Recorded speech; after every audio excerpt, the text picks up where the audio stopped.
The coffin did not always mean silence in Victorian London.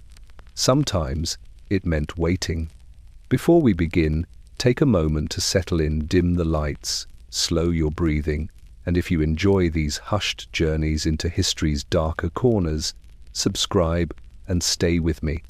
And as you listen, tell me in the comments where you're joining from tonight. These stories travel better when they know where they're being heard. In the 19th century, death was declared by fallible hands, clouded eyes, and instruments that trusted stillness too easily. Ether dulled pain, laudanum quieted breath, chloroform smoothed suffering into something that looked dangerously like the end. In drawing rooms thick with velvet and sick rooms heavy with chemical calm, doctors pronounced lives finished while warmth still lingered beneath the skin, a chest that barely rose, a pulse too faint to find. And so the lid was closed, not out of cruelty, but certainty. Yet certainty began to crack. Rumors seeped through newspapers and supper tables alike. Coffins found splintered from within, fingernails torn raw against oak, bells discovered corroded from frantic use. Londoners learned to fear not dying, but being mistaken. Safety coffins were patented, waiting mortuaries built, wills rewritten to demand veins be cut, hearts pierced. Time delayed anything to ensure that consciousness would not wake in the dark. This was a city where death was everywhere, but finality was no longer trusted. And beneath the earth, beneath etiquette and medicine and polite silence, something unsettling seemed to stir. Tonight, we listen for it. This is the story of the coffin's whisper and the Victorian terror that some were buried while still alive. London did not fear death. It lived with it daily, counted it in tolling bells, measured it in black crape, stepped around it in narrow alleys, slick with rain and refuse. What the city feared, quietly and without ceremony, was something far worse. The possibility that death could be mistaken. In the Victorian years, the coffin was assumed to be a conclusion. Oak sealed the story. Nails ended the sentence. Burial was not merely an act of disposal, but of reassurance, proof that disorder had been contained, that suffering had reached its natural terminus. Families gathered, doctors nodded, clergy spoke with practiced calm. The lid was lowered, the earth followed, and London moved on. Yet beneath this ritual certainty, doubt had begun to breathe. It crept in slowly, not with scandal but with hesitation. A doctor's pause before signing a certificate, a hand lingering too long over a wrist where no pulse could be found, a body that remained strangely warm, a chest that seemed perhaps too full. These moments were dismissed at first. After all, death had always been diagnosed by absence. No breath, no response, no movement. What more could one reasonably ask? But the 19th century complicated absence. Ether entered the sick room with promises of mercy. Chloroform followed, smoother still.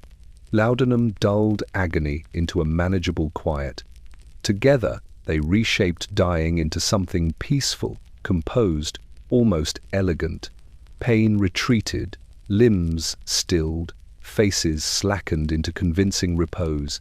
What they also did, though no one said it aloud, was make life extraordinarily difficult to detect. A patient could fall into stillness so complete it resembled the end. Breathing thinned until it could no longer fog a mirror. The pulse withdrew, faint as a memory.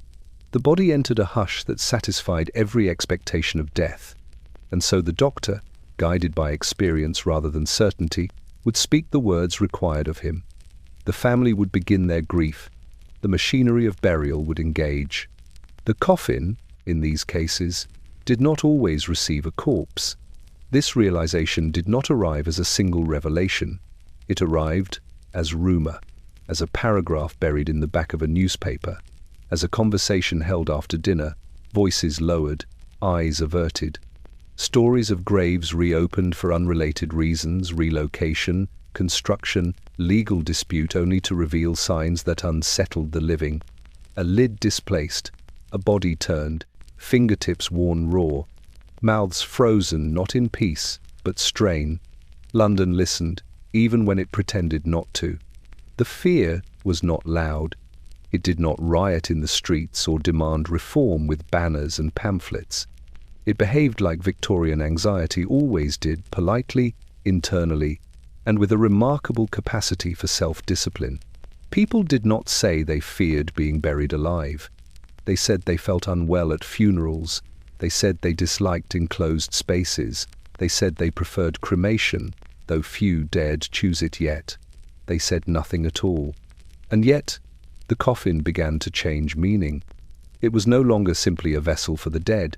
It became a threshold, one that might be crossed too soon. The darkness inside was no longer abstract. It became imaginable, conscious, attentive. The mind, once sealed in death, might remain awake beneath layers of wood and earth, aware of every sound fading above. This possibility unsettled everything Victorian society depended upon: medical authority, moral order, the comfort of finality. If death could be misjudged, then the system itself was flawed. If the system was flawed, then silence became dangerous. So the city did what it always did when confronted with terror it could not admit. It refined the ritual. It added precautions. It invented devices. It whispered. The coffin, once mute, now seemed to listen. London did not rest easily in the 19th century. Even at night, the city remained half awake, breathing shallowly beneath its blankets of fog and coal smoke. Gas lamps hummed along the streets like nervous sentinels. Carriages rattled past shuttered shops. Somewhere, always, a bell rang not for alarm, but for habit. The city's sleep was thin, fragmented, and easily disturbed. Illness was everywhere, and so was treatment.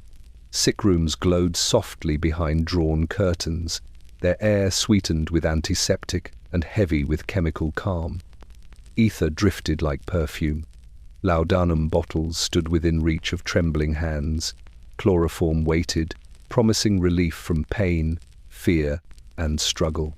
These substances were spoken of as progress evidence that suffering could now be quieted, civilized, softened into stillness. But stillness had begun to mean too many things. In tenement rooms and townhouses alike, bodies learned how to go quiet without going anywhere at all. Fever victims slipped into long, motionless trances. The exhausted fell into collapses so deep they resembled surrender. The elderly faded slowly, breaths spacing farther apart, pulses withdrawing into places fingers could not find. In a city where overcrowding pressed life close together, death was expected, and so was speed. Speed was efficiency. Efficiency was respectability. There was little room for waiting in London's rhythm. The living needed space. The dead required removal. Bodies were washed, dressed, arranged, and enclosed with practiced ease. Neighbours offered condolences. Clergy arrived on schedule. Doctors signed papers with professional detachment. Doubt was not part of the process. Doubt delayed everything. And yet, the city had begun to notice how often it hesitated. At night, Londoners lay awake listening to carts in the distance, to coughing through walls, to the faint creak of floorboards settling. Some listened inwardly, to their own breathing, suddenly aware of how quiet it could become without stopping. Others found themselves troubled by dreams of darkness that pressed in from all sides, dreams where waking came too late, and the body refused to answer. These were not superstitions. They were physiological fears dressed in metaphor. Medical journals spoke calmly of suspended animation, of cataleptic states, of nervous conditions that mimicked death with unnerving accuracy. But such language never reached the parlour. What reached the parlour were stories, carefully worded, often second-hand, always unsettling. A man pronounced dead after a seizure who later stirred too late to be saved. A woman found warm hours after burial preparations had begun. A child who gasped when washed for the coffin, sending servants fleeing from the room. London absorbed these stories the way it absorbed everything else, without outward reaction, but with internal consequence. Funerals became quieter. Faces grew more solemn, not from grief alone, but from unease. Some families insisted on keeping bodies longer, just in case. Others placed mirrors beneath noses one final time, even after the doctor had gone. The city's sleep grew lighter still. Gaslight cast long shadows that exaggerated corners and doorways. In graveyards, watchmen paced with more attention than before, ears straining for sounds they hoped never to hear. In homes, people delayed extinguishing candles, reluctant to let darkness arrive unobserved. The night no longer felt like rest. It felt like a test. London was a city built on confidence, imperial, industrial, assured of its place at the center of the world. Yet beneath that confidence ran a current of anxiety as precise as it was contained. If life could fade into silence without crossing fully into death, then the boundary itself was unreliable. And if the boundary was unreliable, then sleep, unconsciousness, and stillness became suspect. The city learned to sleep lightly because it had learned that silence could deceive. Each morning arrived with relief. Light returned, movement resumed, the living reassured themselves by standing, speaking, breathing audibly. But night always came again, and with it the lingering thought that somewhere beneath the city, beneath stone, soil, and certainty, someone might be listening, waiting for a sound that would never come. London slept, but it never slept deeply. Death, in Victorian London, was not discovered so much as recognized. It arrived into rooms already prepared for it, met by expectations shaped over generations. A body lay still. A breath could not be seen. A name was spoken in the past tense. And so death was declared not through certainty, but through habit. The physician's role in this ritual was less dramatic than later centuries might imagine. There were no machines to consult, no monitors to confirm what the eye could not see. Diagnosis relied on the senses: sight, touch, and inference. A hand pressed to a wrist, a mirror raised to the lips, a candle flame watched for disturbance. When nothing responded, the conclusion followed naturally. The body had joined the countless others that had done the same. This method had worked until it didn't. The Victorian doctor was a figure of authority precisely because he was calm. Calm was competence. Hesitation suggested ignorance, and ignorance threatened order. To linger too long over a body was to invite doubt not only about the patient's condition, but about medicine itself. And so, most doctors did what had always been done. They trusted stillness. They trusted silence. They trusted their experience over the discomfort of uncertainty. Habit filled the gaps where knowledge had not yet arrived. There were textbooks, of course, lectures, case studies discussed in sober halls. But even these spoke cautiously, acknowledging unusual states without insisting upon reform. A faint pulse could be missed. Respiration could become imperceptible. Trance-like conditions could suspend voluntary movement entirely. These facts were known, but they were treated as curiosities, not warnings. The city was too busy for warnings. Bodies accumulated quickly. Cholera, influenza, tuberculosis each moved through neighborhoods with methodical persistence. Doctors made rounds that blurred together, one quiet room following another. There was no time to wait hours beside each bed. There was no space to delay burial indefinitely. The system depended on momentum, and momentum required decisions. So death became something declared by pattern rather than proof. If the signs aligned, the outcome was accepted. Warmth was explained away. Slight color in the cheeks was attributed to lingering circulation after death. The absence of decay was seen as normal in colder weather.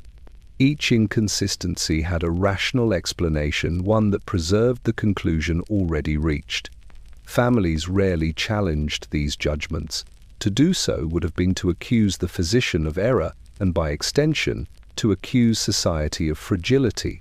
Most people preferred certainty, even flawed certainty, to the chaos of doubt. Grief required boundaries. Mourning needed permission to begin. And yet, cracks began to show. Occasionally, a body would move, a finger twitch, a sigh escape unbidden. Such moments were often dismissed as post-mortem reflexes, nervous residue, meaningless motion. Those present were reassured, sometimes firmly, that nothing remained. The body was merely echoing life, not continuing it. But echoes have a way of unsettling the listener. In some cases, doctors themselves felt the unease, though they rarely spoke of it. A patient who seemed too intact, a death that came too easily, a stillness that felt rehearsed rather than final. These impressions were filed away mentally, never recorded. Medicine was not yet a field that rewarded doubt. The declaration of death was meant to be a conclusion. Instead, it became a threshold crossed too casually. As whispers circulated of errors, of awakenings, of mistakes discovered too late, the public began to realize that death, as pronounced, was not always synonymous with death as experienced.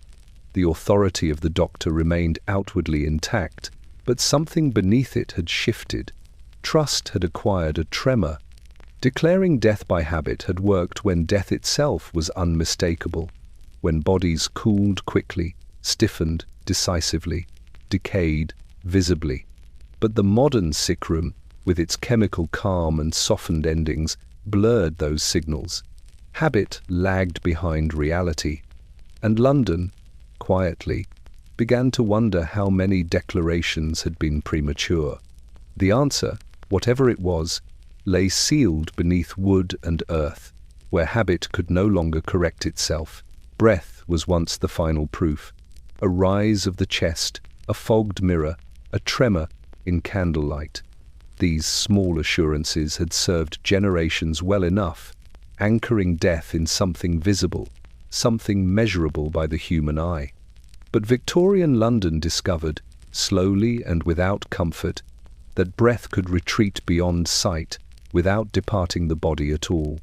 In sick rooms across the city, respiration grew deceptive. Illness no longer announced itself through violent struggle alone. It whispered, it thinned, it learned restraint. Fevers carried patients into states of stillness so deep that the body seemed to forget its own motions. Sedatives softened breathing until it became an internal act, inaudible and nearly imperceptible. The chest no longer rose in reassurance. The mouth no longer betrayed vapor. Doctors leaned closer. Candles were held steady. Mirrors were lifted again and again, wiped clean, lifted once more. Nothing appeared. And yet, sometimes, life remained. Respiration could slow to a rhythm too faint for detection, particularly in those weakened by disease, age, or exhaustion. The lungs continued their work quietly, efficiently, invisibly. Blood moved just enough to sustain warmth. Consciousness withdrew inward, leaving the body vacant of all signs expected of the living. In such cases, the body performed death convincingly, too convincingly. These were not rare occurrences, merely rarely acknowledged. They occupied an uncomfortable space in medical understanding, discussed cautiously in journals and lectures, but seldom allowed to alter practice. After all, how long was one meant to wait for a breath that might never reveal itself? Time pressed. Families watched. Certainty was expected. So the absence of visible breath became decisive. This reliance on sight betrayed a deeper problem. Victorian medicine trusted what could be observed, catalogued, and described. When breath refused to present itself plainly, it was assumed to be gone. The possibility that it had simply learned to hide was unsettling and therefore inconvenient. In homes, this uncertainty manifested as quiet terror. Family members found themselves staring at chests long after the doctor had spoken his conclusion. Some placed hands near mouths, feeling foolish for hoping to detect warmth. Others counted seconds between imagined movements, convincing themselves that stillness had lasted too long to be anything but final. But doubt lingered. Stories spread of those who had been thought dead for hours, only to inhale suddenly, startling rooms into chaos. These moments were rare, but they were unforgettable. They lingered in memory far longer than the countless correct diagnoses that passed unnoticed. Each confirmed survival rewrote the past in retrospect, casting suspicion on every still body that had not stirred. Breath became unreliable not only in life, but in memory. At funerals, mourners began to fixate on faces rather than caskets, studying expressions for signs of strain rather than peace. Was the mouth too tense? The brow too furrowed? Or was this simply grief projecting itself onto the unmoving, the line between imagination and observation blurred? Victorian society prized composure, yet this particular uncertainty gnawed at restraint. Breath was meant to be simple, automatic, impossible to miss. Its absence had always been synonymous with death. To learn otherwise was to accept that the body could deceive even those closest to it. And so, breath, once the most fundamental assurance of life, lost its authority. This loss rippled outward. If breath could vanish without meaning death, then other signs were equally suspect. Stillness, silence, closed eyes, all became ambiguous. The body was no longer a reliable witness to its own condition. London absorbed this realization slowly, resisting its implications. To accept that breath could be too soft to see was to accept that death itself might be declared too early, that graves might contain not endings but interruptions. It was easier to trust absence than to confront possibility. Yet the idea lingered, persistent and unwelcome. In the hush of sick rooms, in the pause before burial, in the seconds spent watching an unmoving chest, London learned a new fear, not of death arriving, but of life remaining unnoticed, hidden in a breath too soft to see. Ether arrived as a promise. It drifted into Victorian sick rooms on the breath of progress, carrying with it the assurance that pain could be softened, fear dulled, and suffering made orderly. Doctors spoke of it with measured confidence. Surgeons praised its ability to still the body without violence. Families welcomed its sweet, cloying scent as a sign that modern medicine had finally learned mercy. No one spoke of what ether took with it when it quieted a patient. In the lamplit rooms of London, ether transformed agony into calm with unsettling efficiency. A cloth soaked and held close. A few shallow breaths. The body relaxed, muscles releasing their tension, limbs falling slack, eyes closed not in struggle, but in surrender. The patient slipped into a depth of unconsciousness that mimicked peace so perfectly it reassured everyone watching. Breathing slowed. Sometimes it thinned to a rhythm, so faint it seemed to vanish altogether. This was considered success. Ether's great virtue lay in how convincingly it erased distress. It removed the signs that frightened families and exhausted physicians alike. There was no thrashing, no cries, no visible resistance. The body became still, compliant, obedient. In an age that valued composure even in death, ether delivered an ideal ending. But endings were not always what they appeared to be. Under ether's influence, the boundary between unconsciousness and death grew perilously narrow. The body's signals dimmed, reflexes withdrew, respiration quieted to the point of invisibility. A patient could lie unmoving for long stretches of time, indistinguishable from the deceased to anyone relying solely on surface observation. Doctors knew this, at least in theory. Ether was understood to depress the nervous system, to slow respiration, to still the pulse. Yet the full implications of this knowledge were rarely allowed to disrupt practice. Ether was administered precisely because it calmed what was otherwise chaotic. To treat that calm as suspicious would have undermined its purpose. So, stillness was welcomed, not questioned. In households across London, ether changed the atmosphere of dying. Where once there had been laboured breathing and visible struggle, Now there was silence. Curtains were drawn, voices lowered. Time seemed to pause. The patient lay pale and unmoving, features softened into an expression that resembled rest. Loved ones took comfort in the absence of suffering, unaware that they were also losing the ability to tell whether life remained. Occasionally, something disturbed this calm, a faint sound, a slight movement, a breath drawn unexpectedly deep.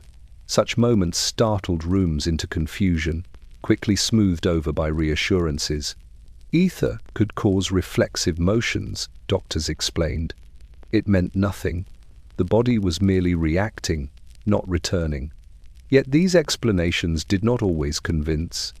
Whispers followed ether wherever it was used. Stories circulated of patients pronounced dead while still under its influence, only to stir later when its effects wore thin. Some awakened during preparation for burial, coughing, gasping, panicked by the sudden return of sensation. These incidents were treated as anomalies, rare, unfortunate, best not discussed too widely. But ether had already done its work. It had taught Victorian society that the body could be rendered convincingly lifeless without being so. It had trained eyes to accept deep unconsciousness as finality. It had reinforced the habit of equating silence with death. In this way, ether did not merely soothe pain, it reshaped expectations. The sick room became a place of artificial quiet, where life could recede from view without departing. Doctors grew accustomed to bodies that offered little feedback. Families learned to trust the calm, even when it unsettled them. And the city, already inclined toward efficiency, adjusted its rituals accordingly. Burial followed sooner. Waiting felt unnecessary. The patient looked at peace. Only later, when stories accumulated and unease spread, did ether's darker contribution become clear. It had not caused premature burial on its own, but it had made it easier to imagine, easier to overlook, easier to accept. In the presence of ether, death did not announce itself. It blended seamlessly into unconsciousness, leaving behind a question no one wanted to ask until it was far too late. Laudanum did not arrive with spectacle. It did not demand attention or announce transformation. It simply settled into Victorian life, into cabinets, handbags, bedside tables, until its presence felt inevitable. A brown bottle, a measured drop, relief delivered in silence. It was medicine, comfort, and convenience all at once, and London accepted it without resistance. Where ether stunned, laudanum lulled. Derived from opium, sweetened and disguised for polite use, laudanum promised calm without chaos. It softened pain, soothed nerves, and drew a veil over distress. Doctors prescribed it liberally. Chemists sold it freely. Mothers administered it to children. The elderly relied on it to sleep through nights, otherwise spent in discomfort and fear. It quieted the body beautifully. Under laudanum's influence, breathing slowed into long, gentle intervals. Muscles loosened. Awareness drifted inward. Patients appeared serene, faces relaxed, mouths slightly parted, limbs heavy with stillness. There was no struggle to witness, no laboring breath to count. Only a hush that suggested resolution. Too often, that hush was mistaken for an ending. Laudanum did not stop life outright. It suspended it. It encouraged the body to withdraw from outward expression, conserving itself in ways that confounded observers. Respiration could become shallow to the point of imperceptibility. Pulse retreated beneath the skin, faint and evasive. Consciousness lingered behind closed eyes, detached from movement, unreachable. To the untrained or overconfident eye, the difference between this state and death was negligible. Doctors understood laudanum's potency, but its familiarity bred complacency. It was used daily, casually, without ceremony. A dose for pain, a dose for sleep, another to ease anxiety. Over time, patients accumulated it in their systems, the drug layering upon itself, until the body responded with profound stillness.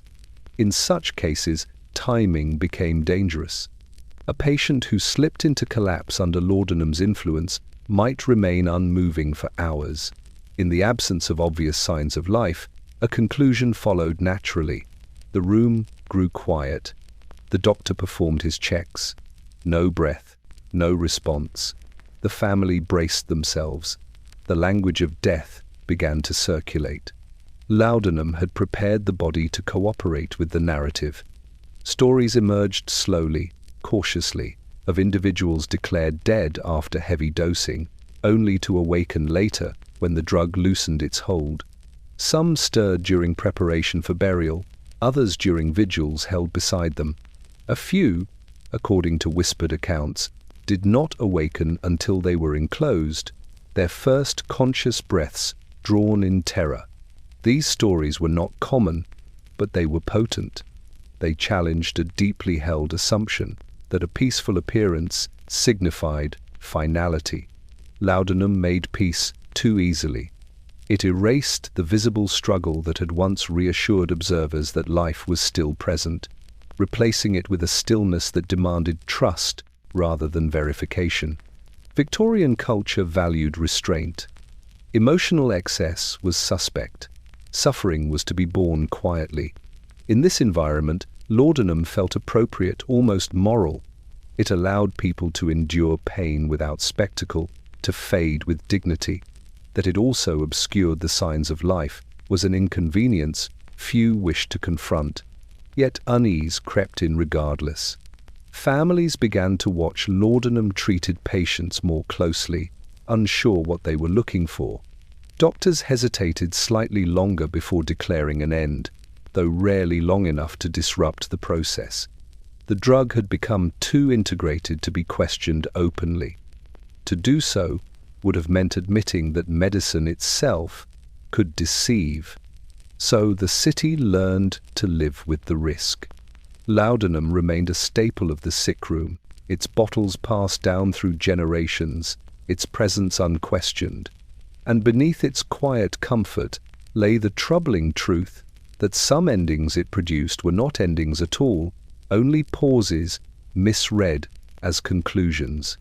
In the stillness laudanum created, London found both mercy and menace. A medicine that promised rest also taught the city how easily life could be overlooked when it learned how to be quiet. The moment the lid closed was meant to be decisive. It was the point beyond which doubt was no longer permitted to follow. In Victorian London, that final gesture, the lowering of wood onto a face never to be seen again, carried with it the weight of order restored. Whatever uncertainties had hovered in the sick room were expected to fall silent once the coffin was sealed. This expectation shaped the ritual itself. By the time a body reached the coffin, a sequence had already unfolded with careful efficiency. The doctor had spoken, the family had been informed, neighbors had gathered, the body had been washed, dressed, and arranged into a posture that suggested composure rather than absence. Hands were folded, eyes were closed, features were adjusted, smoothed, corrected. Death, like life, was expected to look respectable. The coffin waited nearby, open and patient. It was not a place for hesitation. To pause too long at its edge was to imply uncertainty where certainty was required. Mourners stood quietly, watching the final preparations with expressions shaped by etiquette as much as grief. The undertaker moved with practiced calm, his familiarity with the process lending it authority. Every action communicated reassurance. This had been done countless times before, and it would be done countless times again. Then the lid was lifted. There was often a final glance, brief, restrained, almost ceremonial. Some leaned closer, compelled by an impulse they did not fully understand. Others looked away, trusting that what mattered had already been settled. The coffin did not invite inspection. It demanded acceptance. And so the lid came down. The sound was distinct. Wood meeting wood. A dull, final thud that echoed differently in each room. It was a sound that marked transition, the living relinquishing responsibility, the dead assumed to be beyond it.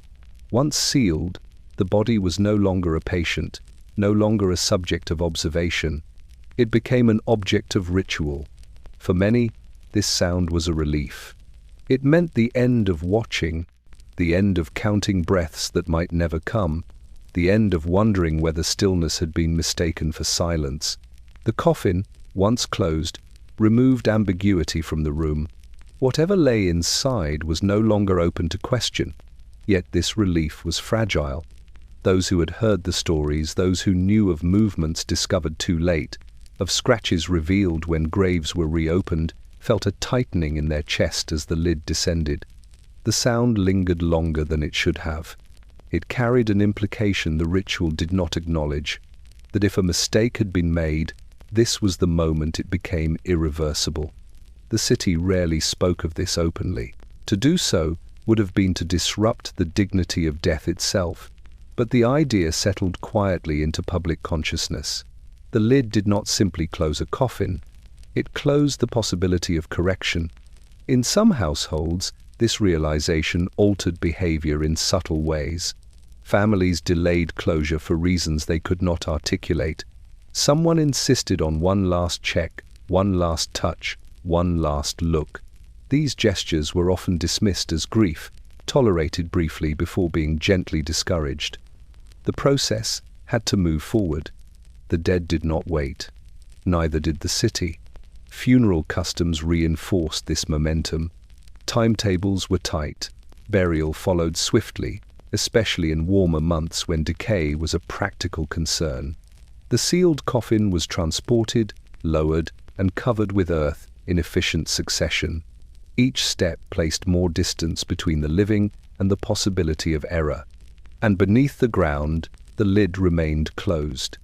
The fear attached to that moment did not arise from superstition, it arose from procedure.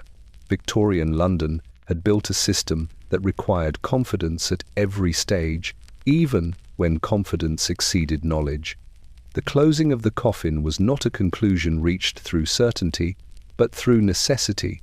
Once the lid closed, the city allowed itself to believe. It believed because it had to, because to question that final sound, to imagine consciousness lingering in the darkness, was to admit that order rested on assumptions too fragile to bear scrutiny. And so the lid closed, again and again, carrying with it not only the dead, but the doubts no one dared pursue any further. They were never announced loudly. No proclamations, no official notices pinned to doors or printed in bold type. The stories arrived the way discomfort always did in Victorian London, sideways, half-formed, carried by implication rather than declaration. A sentence cut short at the end of a dinner table, a newspaper column read twice, then folded away, a neighbour's voice lowered, as though the walls themselves might object. Someone had been found, turned, in the coffin. Someone else had been exhumed for unrelated reasons and discovered not as they were laid to rest. The accounts varied, but the details repeated with unsettling consistency. Displaced limbs, contorted posture, marks where hands had searched for purchase. These were not the peaceful dead Victorian culture preferred to imagine. These were bodies that told a different story, one of interruption. Officially, such tales were treated as exaggerations. Journal editors placed them carefully, if at all, framing them as curiosities or unfortunate misunderstandings. Medical authorities offered explanations that reassured without fully convincing. Post-mortem movement, natural settling, the imagination of grieving relatives. Each response was delivered calmly, as though calm itself could erase the image once formed. But the stories persisted. They spread precisely because they were unwelcome, because they disrupted the tidy narrative of death as a clean transition, because they suggested that error was not theoretical but documented, and because, in private moments, they felt plausible. Londoners knew the conditions of their city. They knew how quickly sickness could quiet a body. They had seen loved ones fade into stillness without spectacle. They understood perhaps better than they admitted that a mistake was not only possible, but likely. What they resisted was scale. To accept one error was manageable. To accept a pattern was unbearable. So the stories were compartmentalized, treated as isolated incidents rather than symptoms. Each account was granted its own explanation, its own dismissal. The broader implication that premature burial might be more than a rare anomaly was quietly avoided. Families who encountered such stories felt their impact most acutely. A widow who read of a coffin opened too late might find herself replaying her own farewell, searching memory for signs she might have missed. A son recalled how warm his mother's hands had been. A sister remembered a breath she thought she felt, dismissed at the time as hope. These reflections were private. Publicly, decorum demanded restraint. To question burial practices openly was to risk being seen as hysterical, unscientific, or worse, indecent. Victorian society valued emotional control, particularly in matters of death. Excessive fear suggested moral weakness, and so people absorbed the stories quietly, allowing them to shape behavior in subtle, deniable ways. They delayed funerals when they could. They insisted on extended vigils. They requested additional checks, phrased as politeness rather than suspicion. Some avoided attending burials altogether, finding the finality intolerable. Others became fixated on coffins themselves, studying designs, materials, closures, anything that might offer reassurance. The stories also altered how people imagined death. No longer was it a moment that arrived cleanly and decisively. It became a process, one that could stall, reverse, or linger unrecognized.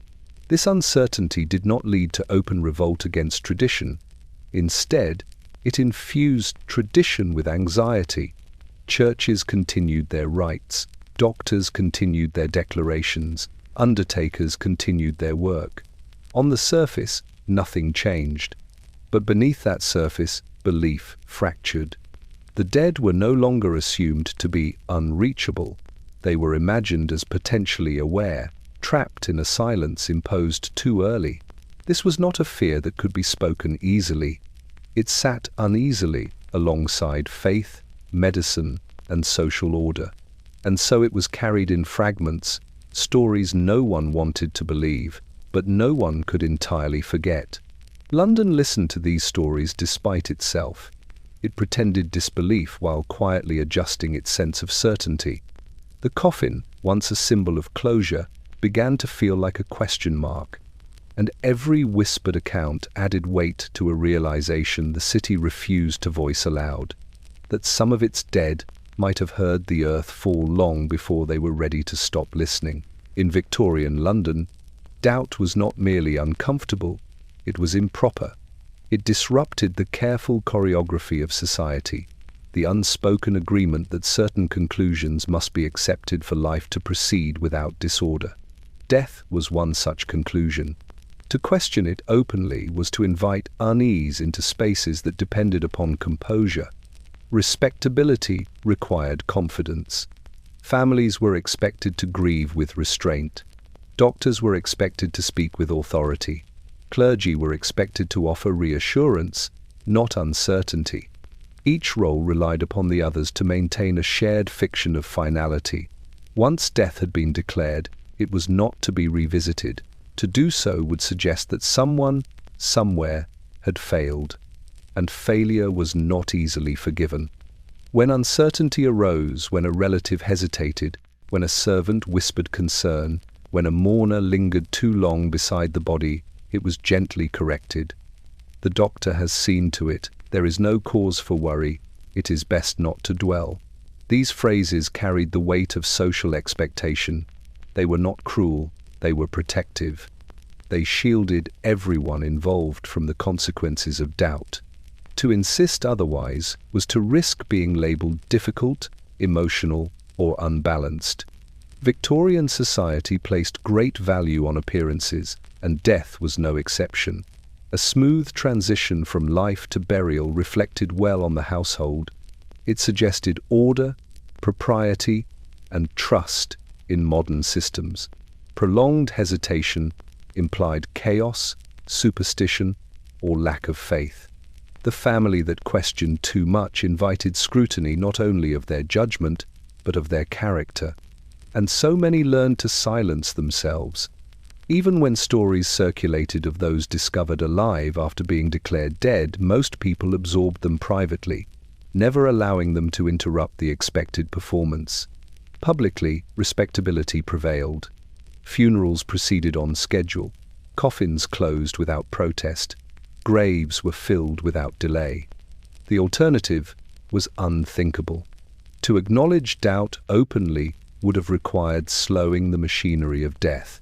It would have demanded extended observation, revised protocols, and admissions of fallibility from those whose authority depended on certainty.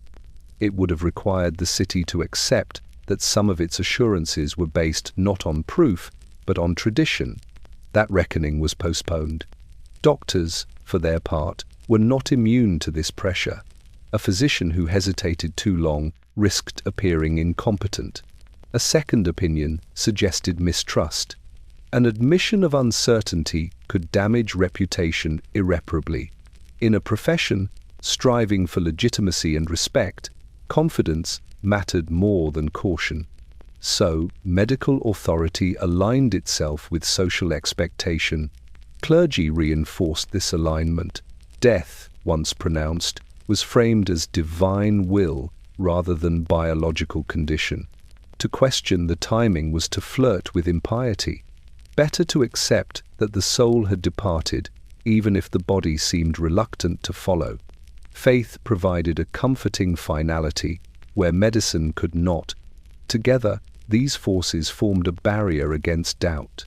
Within this barrier, fear was allowed only in controlled doses. It could be acknowledged obliquely through private precautions or quiet adjustments, but never allowed to dictate public behavior. To do so would have threatened the dignity Victorian society prized above all else. Yet the cost of this restraint was subtle and enduring. People learned to distrust their instincts. A sensation of warmth was dismissed. A perceived breath was ignored. A moment of movement was explained away. Doubt, when it arose, was treated as a personal failing rather than a reasonable response to ambiguity. The coffin, once closed, became sacrosanct. To reopen it, even metaphorically, was to violate a social contract. The dead were not to be reconsidered. The living were not to look back. Progress depended on momentum, and momentum required acceptance. And so respectability prevailed over doubt. London maintained its composure, even as unease simmered beneath the surface. The city did not deny the possibility of error outright. It simply refused to let that possibility interfere with the order of things. Death continued to be declared, coffins continued to close, and the whisper of uncertainty was carried quietly forward, unacknowledged, unresolved, and increasingly difficult to ignore. There were fears that belonged to daylight, and fears that waited for dark. Victorian London managed the former with routine and resolve. The latter were left to wander. By day, the city asserted itself through motion. Carriages crowded the streets, shop fronts gleamed, doctors moved briskly between appointments, authority restored by activity alone. Death, when encountered, was handled efficiently, acknowledged, recorded, contained. In sunlight, it remained abstract, a fact of urban life rather than a personal threat. But night stripped away that confidence. After gas lamps were lit and doors shut against the chill, London grew intimate. Sound carried farther. Silence pressed closer. In bedrooms heavy with drapery and sick rooms perfumed with medicine, people lay awake listening not outwardly, but inwardly. They became acutely aware of their own breathing, of how shallow it could become without effort. They noticed pauses between breaths that felt longer than they should. It was at night that the fear surfaced, not shouted, not confessed, but acknowledged in the privacy of thought. What if stillness could be mistaken? What if silence did not mean absence? What if someone, somewhere, had woken too late? These questions were not discussed over breakfast or raised in polite company. They appeared uninvited when the city quieted, when distractions faded, when imagination found room to move.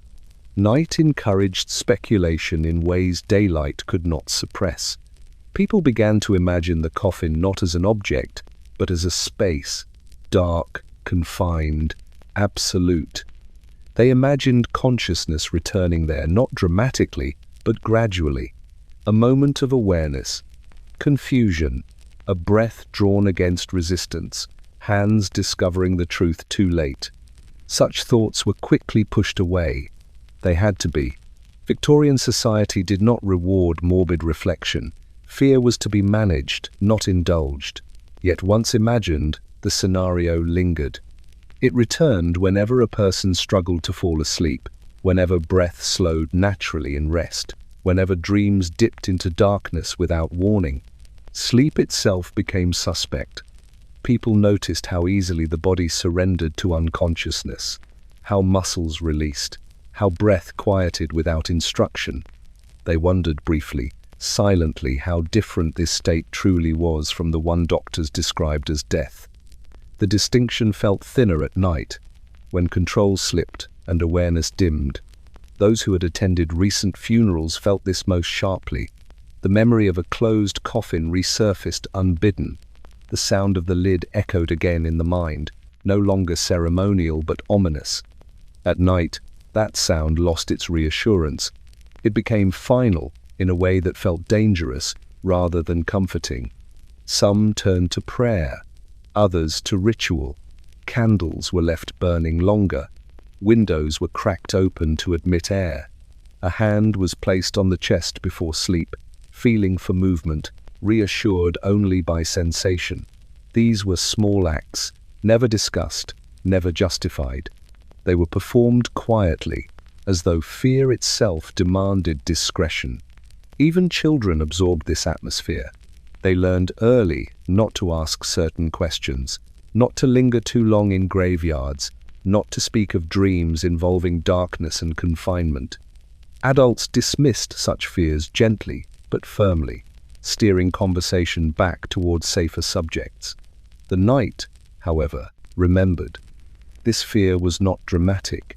It did not take the shape of panic or hysteria. It was controlled, internalized, and therefore persistent. A fear that could not be expressed, could not be resolved. It settled into the background of thought, influencing behavior without announcing itself. London carried on, outwardly untroubled. But beneath the surface, beneath etiquette and assurance, something had shifted. The city no longer trusted silence entirely. It no longer believed that the absence of sound was proof of absence altogether. And at night, when no one was watching, that realization became impossible to ignore.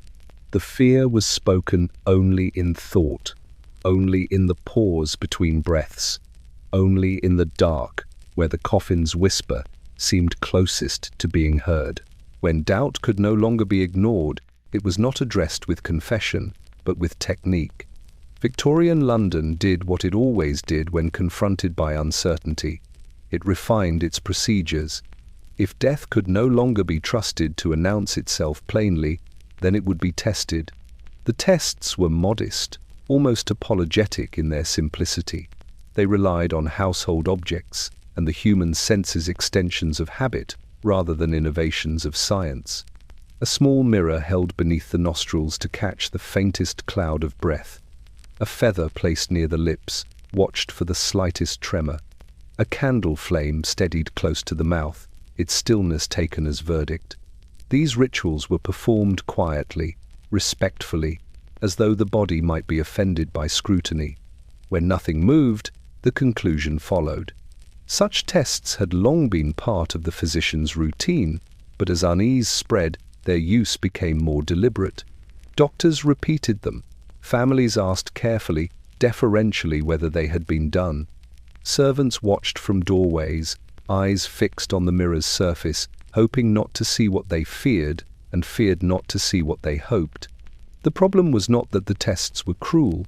It was that they were fragile. Breath could be too shallow to fog glass.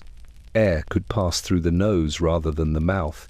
A flame could remain undisturbed by respiration, slowed to a whisper. Each test depended on visible confirmation, and visibility was precisely what modern medicine had learned how to erase. Ether, laudanum, exhaustion, illness, all conspired to make life discreet. There were other methods, whispered about but less commonly employed. Pins pressed beneath fingernails to provoke reaction, loud noises produced close to the ear, the sudden exposure of skin to cold air. These tests bordered on intrusion and therefore discomfort. They suggested that the body might be present enough to respond, an implication many found unsettling. Doctors preferred restraint. More invasive confirmations existed, but they were rarely used. Incisions to observe bleeding, the insertion of needles to provoke reflex. Such measures felt excessive, even barbaric, particularly when applied to someone already believed to be dead. Victorian propriety recoiled from the idea of harming a body that might already be beyond sensation, and so restraint prevailed over certainty. Medical journals debated these methods in careful language, acknowledging limitations without demanding overhaul. The tone was measured, authoritative, reassuring. Errors were possible, they conceded, but rare. Precautions were adequate. The system, though imperfect, was fundamentally sound. The public read these reassurances with mixed response. Some took comfort in the existence of tests at all, believing that procedure equaled safety. Others noticed the contradictions. If death required testing, then death was not always obvious. And if tests could fail, then failure had already occurred, even if it remained undiscovered. In practice, these tests served a social function as much as a medical one. They demonstrated diligence. They allowed doctors to say they had checked. They allowed families to say they had witnessed care. Whether the tests were sufficient mattered less than the fact that they had been performed. Confidence was produced through ritual.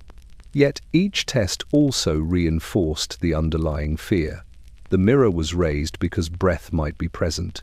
The feather was watched because movement might occur. Every precaution acknowledged the possibility of mistake, even as it sought to dismiss it. In this way, Victorian death tests did not resolve uncertainty. They managed it. They offered a performance of verification without demanding the uncomfortable admission that certainty was beyond reach. The body remained an object to be interpreted, not interrogated.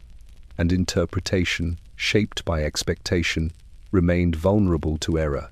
The city accepted this compromise because it allowed life and death to proceed without disruption. It allowed coffins to close on schedule. It allowed graves to be filled with confidence intact. It allowed doubt to exist without dominating. But beneath the calm, the tests left a lingering question unanswered. If death required so much checking, how often had it been assumed too quickly? The mirror returned no fog. The feather did not stir. The flame remained still. And somewhere, perhaps, a breath continued too soft to see, too quiet to disturb the fragile certainty these tests were meant to provide. In Victorian London, the word of a doctor carried a particular gravity. It did not merely describe a condition. It settled it. Once spoken, it organized behavior, quieted rooms, and instructed grief on when it was permitted to begin.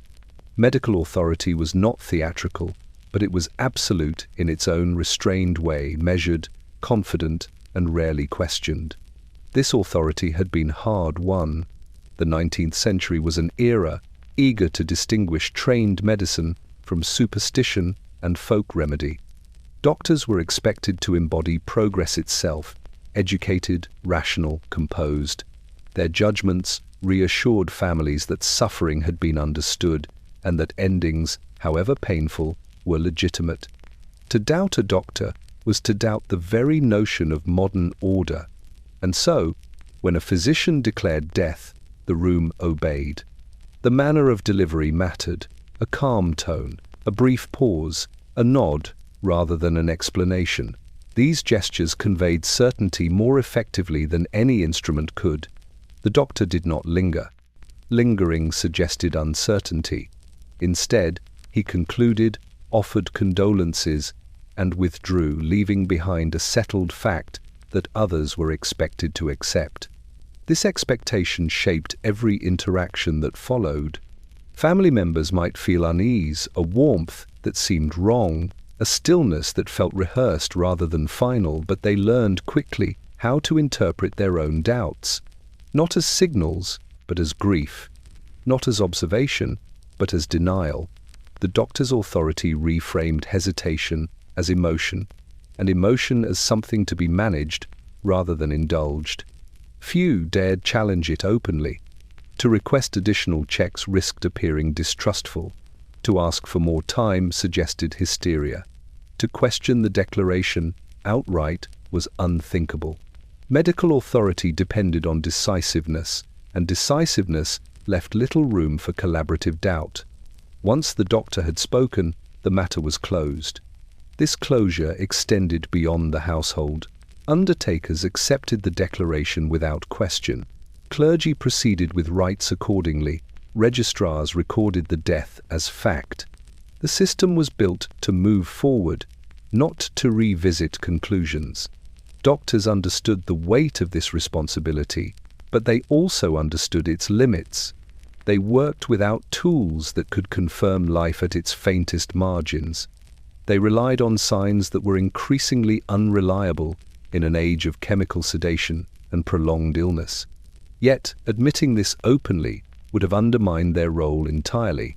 So, authority filled the gap where certainty could not. Medical training emphasized confidence. A decisive physician inspired trust. A hesitant one invited chaos. This cultural expectation shaped behavior as much as science did. Even when doubt crept in privately, it was rarely allowed to surface professionally.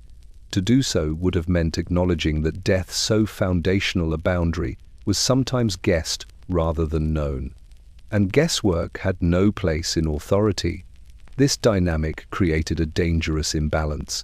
The doctor's word outweighed all other observations, even those of people who had known the body intimately. A mother's intuition, a spouse's concern, a servant's observation, these were secondary to professional judgment. Once overridden, they were rarely revisited. Occasionally, this authority was challenged after the fact.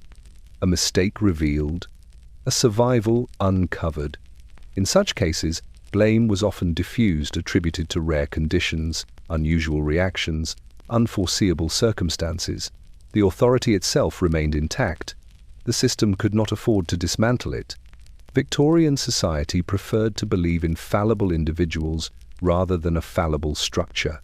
Thus, the doctor's authority persisted, even as unease grew beneath it. People continued to defer, continued to trust, continued to silence their doubts in favor of professional certainty. The alternative to live in a city where death could not be reliably identified was too destabilizing to contemplate. And yet, each whispered story of premature burial, each uneasy funeral, each delayed breath that might have been missed, eroded that trust just enough to matter. The doctor remained the final arbiter. His declaration closed coffins and began mourning.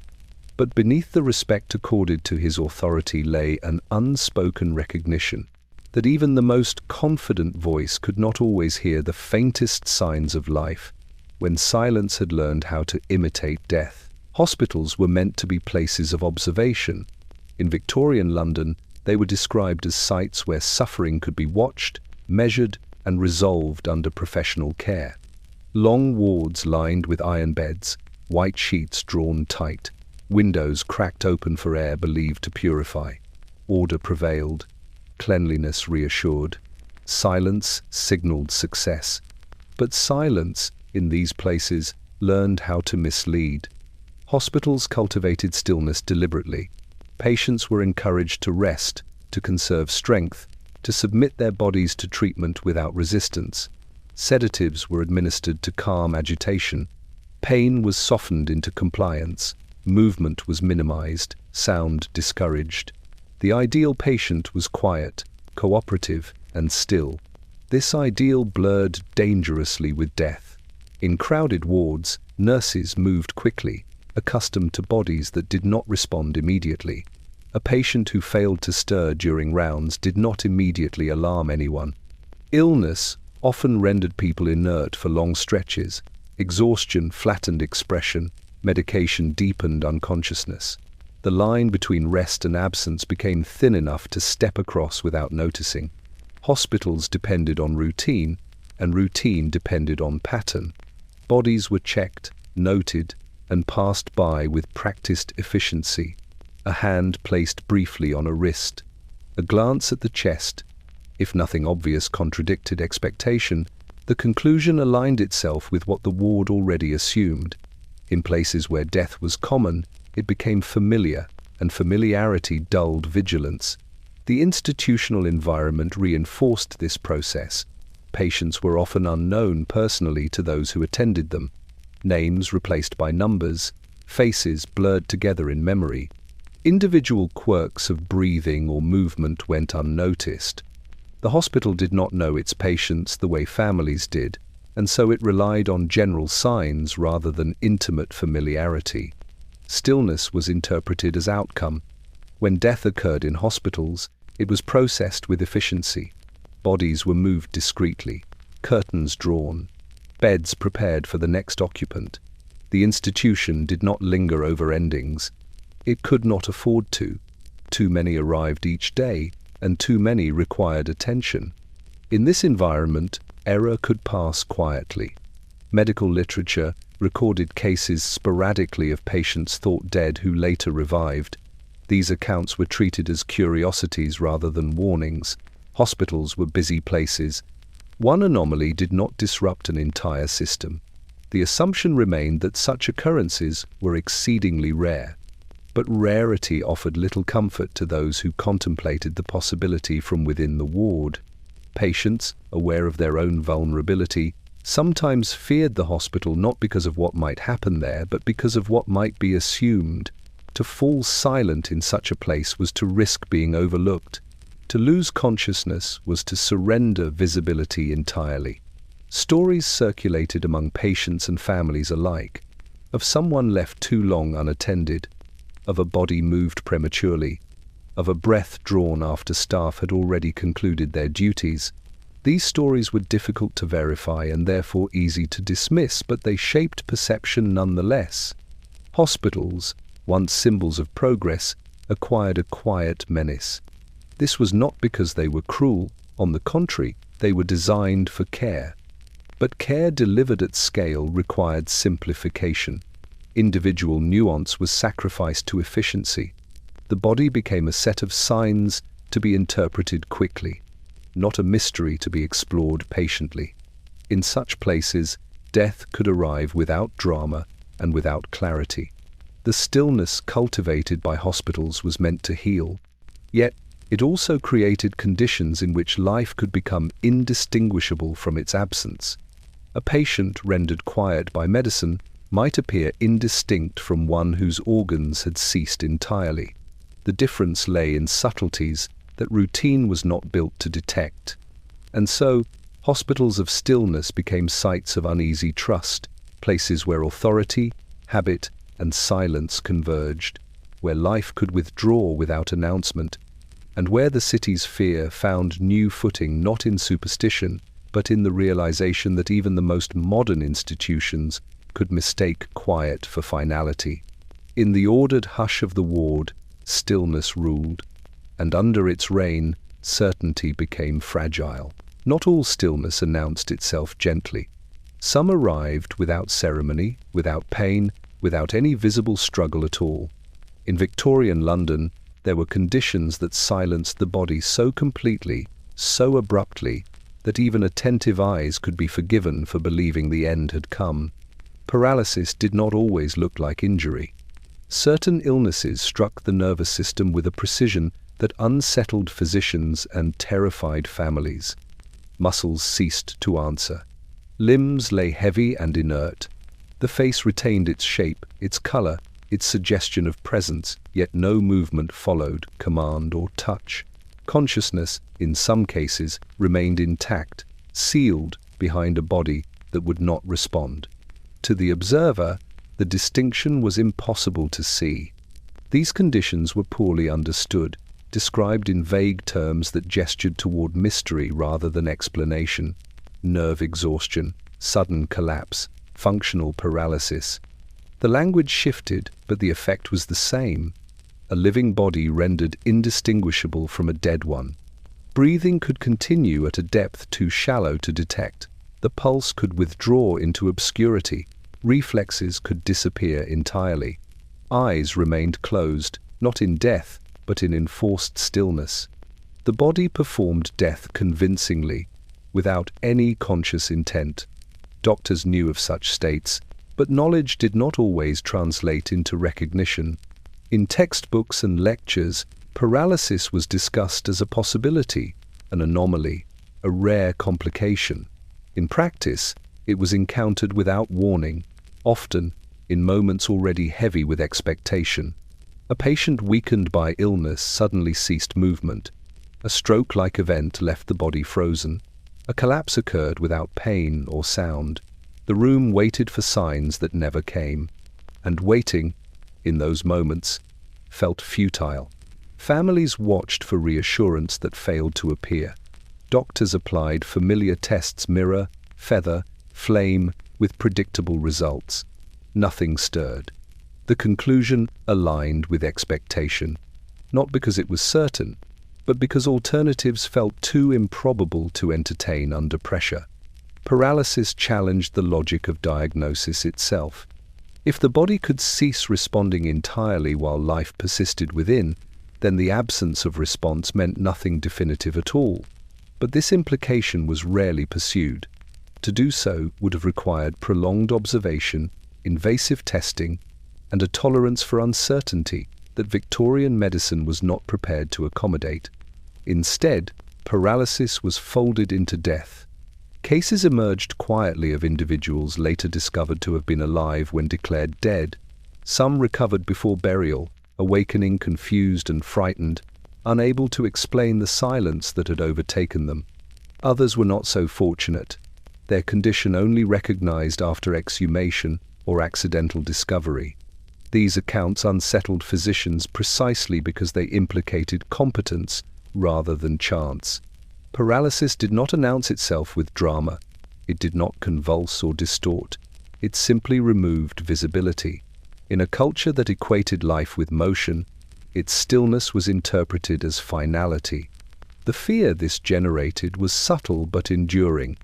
People began to worry not about pain at death, but about immobility before it, about being present without being seen, about awareness trapped in a body that no longer signaled its existence. This fear did not produce panic. It produced caution. Families lingered longer beside bodies. Doctors hesitated, if only briefly, before concluding. The city learned slowly that not all silences were equal, that some were imposed rather than earned.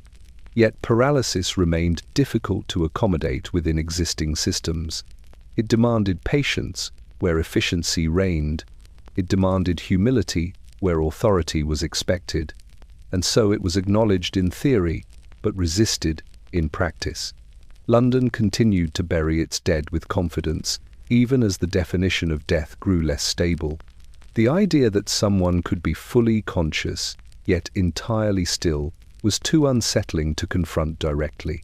It challenged not only medical procedure, but moral comfort. If awareness could persist unseen, then burial became not merely an error, but a violation. And so the city did what it had learned to do best. It absorbed the knowledge quietly, without allowing it to alter behavior too dramatically. Paralysis remained an edge case, an unfortunate rarity spoken of carefully, believed selectively. But beneath that careful framing lay the recognition that some of the most convincing deaths were not deaths at all, only bodies caught in silence, waiting for a signal the world no longer knew how to read.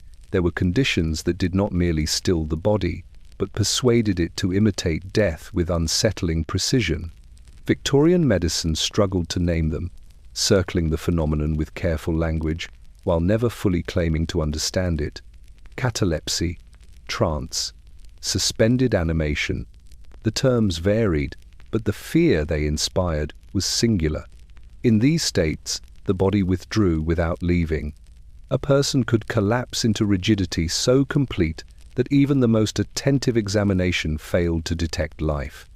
Limbs stiffened into unnatural positions and remained there, unmoving.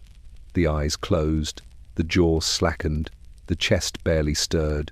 Pulse and breath diminished to the edge of perception, as though the body had learned how to conserve itself by becoming invisible. To witnesses, it looked unmistakable. Catalepsy fascinated and unnerved Victorian physicians in equal measure. It was discussed in medical journals as a curiosity rare, dramatic, and theoretically identifiable. Yet in practice, its onset could be sudden and unannounced, often occurring in patients already weakened by illness, exhaustion, or emotional distress. A woman fainted and never seemed to return. A man collapsed into rigidity following shock or fever. A patient slipped into a trance-like stillness that resisted all attempts at stimulation. Doctors could not rely on response because there was none. Pinpricks produced no reaction. Loud sounds provoked no movement. Limbs, once positioned, stayed exactly as placed. The body appeared fixed, preserved in a posture that suggested finality rather than pause. Even experienced physicians found such presentations deeply convincing. Breath, when present at all, was internalized so faint that it left no mark on mirror or glass. The skin remained warm, but warmth alone could not overturn expectation. Rigor mortis was awaited, but did not arrive promptly, dismissed as variability rather than warning.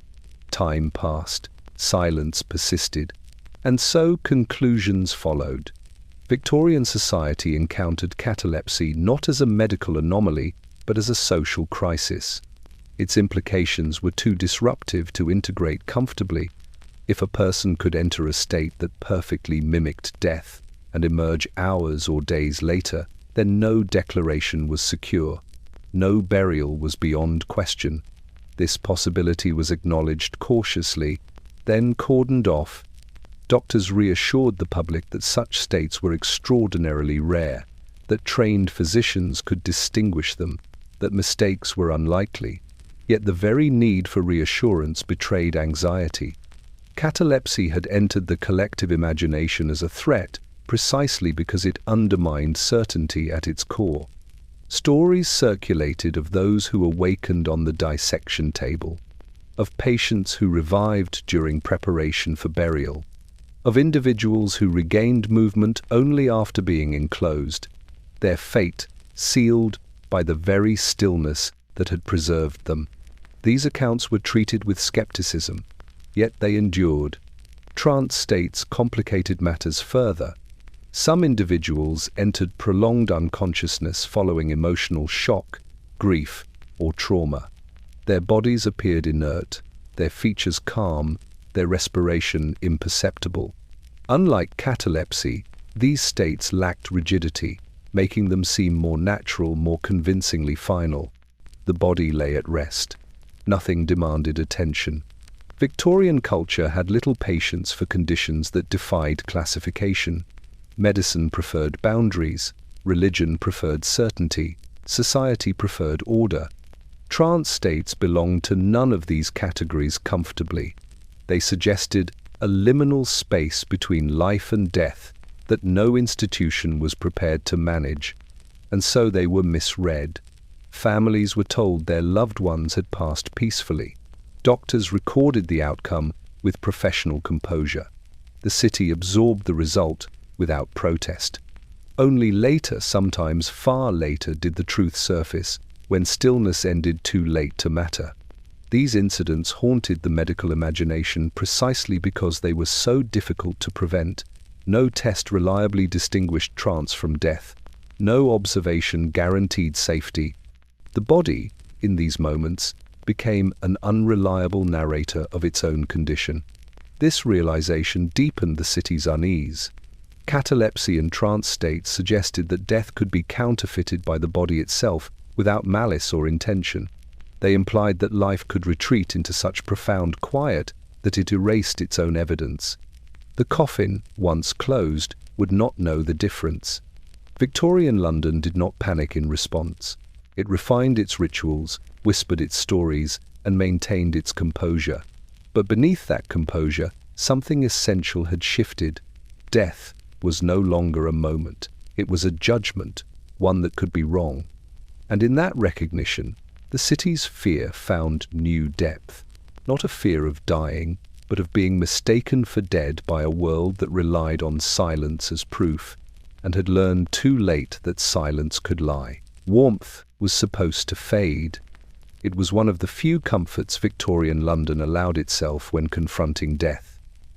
The knowledge that the body cooled, predictably and without ambiguity. Cold skin confirmed the doctor's verdict. Chill reassured the family that the transition had occurred.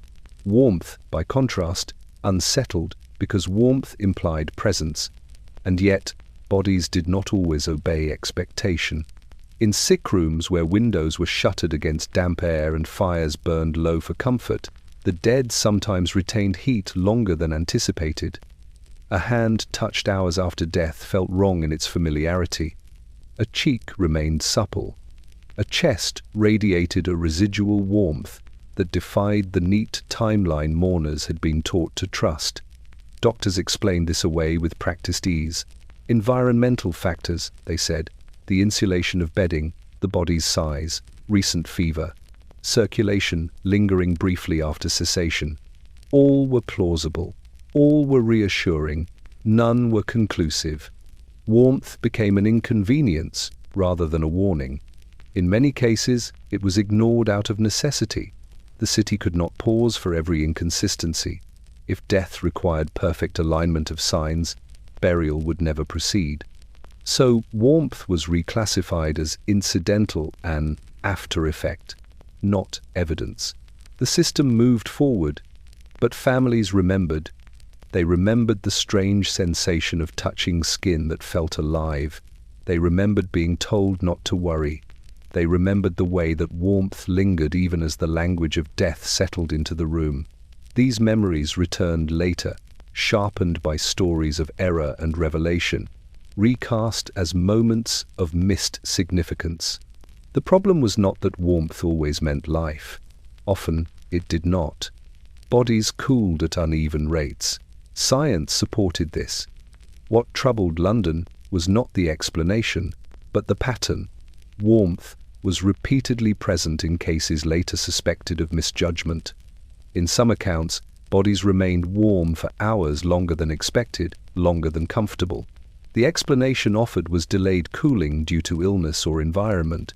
Rarely did anyone suggest the alternative. To do so would have required acknowledging that warmth might indicate ongoing circulation, however faint. That possibility was rarely voiced aloud. Doctors, aware of their limitations, preferred not to elevate warmth to diagnostic significance. There was no reliable threshold, no temperature that confirmed life conclusively. Touch was subjective, perception unreliable. Better to trust absence of breath, lack of response, the familiar constellation of signs. Warmth, then, was tolerated. This tolerance became part of the city's quiet education. People learned not to attach meaning to the body's temperature after death. They learned to accept explanations rather than pursue unease. They learned that some discomfort was the price of order. But the unease persisted. At night, those who had touched warm skin after a declaration of death found the memory difficult to dismiss. It did not align with the narrative of finality. It felt unfinished. And when paired with stories of those who had awakened after being declared dead, warmth took on a more sinister implication. It suggested time that had been misread, time that had not yet run out. In hospitals, warmth was even easier to overlook. Wards were heated, bodies lay among others, nurses moved quickly, temperature variations were expected. No one stopped to wonder whether warmth meant survival. The institution did not have the luxury of such contemplation, and so warmth became a silent accomplice. It did not announce error, but it failed to prevent it. It lingered long enough to trouble memory, not long enough to alter action. It existed in the gap between observation and interpretation, noticed, then dismissed. Victorian London grew accustomed to this contradiction. The city learned to accept signs that conflicted with its conclusions. Warmth was folded into the story of death without altering its ending. Yet the idea remained, persistent and unsettling, that the body might retain warmth because something within it had not yet stopped. This realization did not produce reform overnight. It produced vigilance without clarity. It encouraged people to touch longer, hesitate briefly, then proceed as before. The coffin still closed. The earth still fell. And beneath that earth, warmth, if it remained, had nowhere left to go. In a city that trusted ritual over uncertainty, bodies that stayed warm became another reminder that death did not always conform to expectation. A reminder quietly acknowledged, quickly buried, and never entirely forgotten. Time was the one precaution Victorian London could not afford. In theory, waiting solved everything. A body observed long enough would declare itself honestly cooling unmistakably, stiffening decisively, surrendering at last to decay. Given hours, even days, uncertainty would dissolve. The living would know. In practice, waiting was impractical, expensive, and quietly discouraged. The city moved too quickly. Homes were small, families were large. Illness arrived without appointment and departed with urgency. Bodies could not linger indefinitely in sick rooms already crowded with the living. Space was needed, air was feared, smell was dreaded. Respectability demanded resolution. So waiting became an exception rather than a rule. Doctors rarely recommended prolonged observation after death had been declared. To do so would have implied doubt, and doubt reflected poorly on authority. A physician who suggested waiting might appear uncertain, even incompetent. Better to be decisive, better to proceed. Hospitals, especially, had no patience for delay. Wards turned over rapidly. Beds were scarce. A body left unattended for hours was an inconvenience. For days, a liability. Once death was recorded, removal followed swiftly. The institution required momentum to function, and momentum required closure. Families, too, felt the pressure. Grief had an expected rhythm. Announcement, gathering, funeral, burial. Any deviation drew attention. To insist on waiting to say aloud that one was not entirely convinced was to disrupt the social script. It suggested hysteria or superstition. It risked embarrassment. And so most people deferred, even when unease tugged at them. Waiting, when it occurred at all, was framed as courtesy rather than caution. A few extra hours before burial, justified by logistics rather than fear. An overnight vigil explained as devotion, not verification. The language remained careful, the intention unspoken. This reluctance to wait had consequences. Bodies that might have revealed their condition given time were denied that opportunity. Breath too faint to detect might have strengthened, pulse might have returned to reach. Consciousness might have surfaced from its inward retreat. But the schedule moved forward regardless. Victorian London trusted procedure more than patience. The city had inherited burial practices from eras when death announced itself unmistakably, when trauma was visible, when illness ended violently, when signs were obvious. Those practices persisted even as medicine transformed dying into something quieter, subtler, more ambiguous. Waiting required adaptation. It required acknowledging that modern death no longer behaved as expected. That acknowledgement was slow to arrive. In some communities, informal waiting became tradition.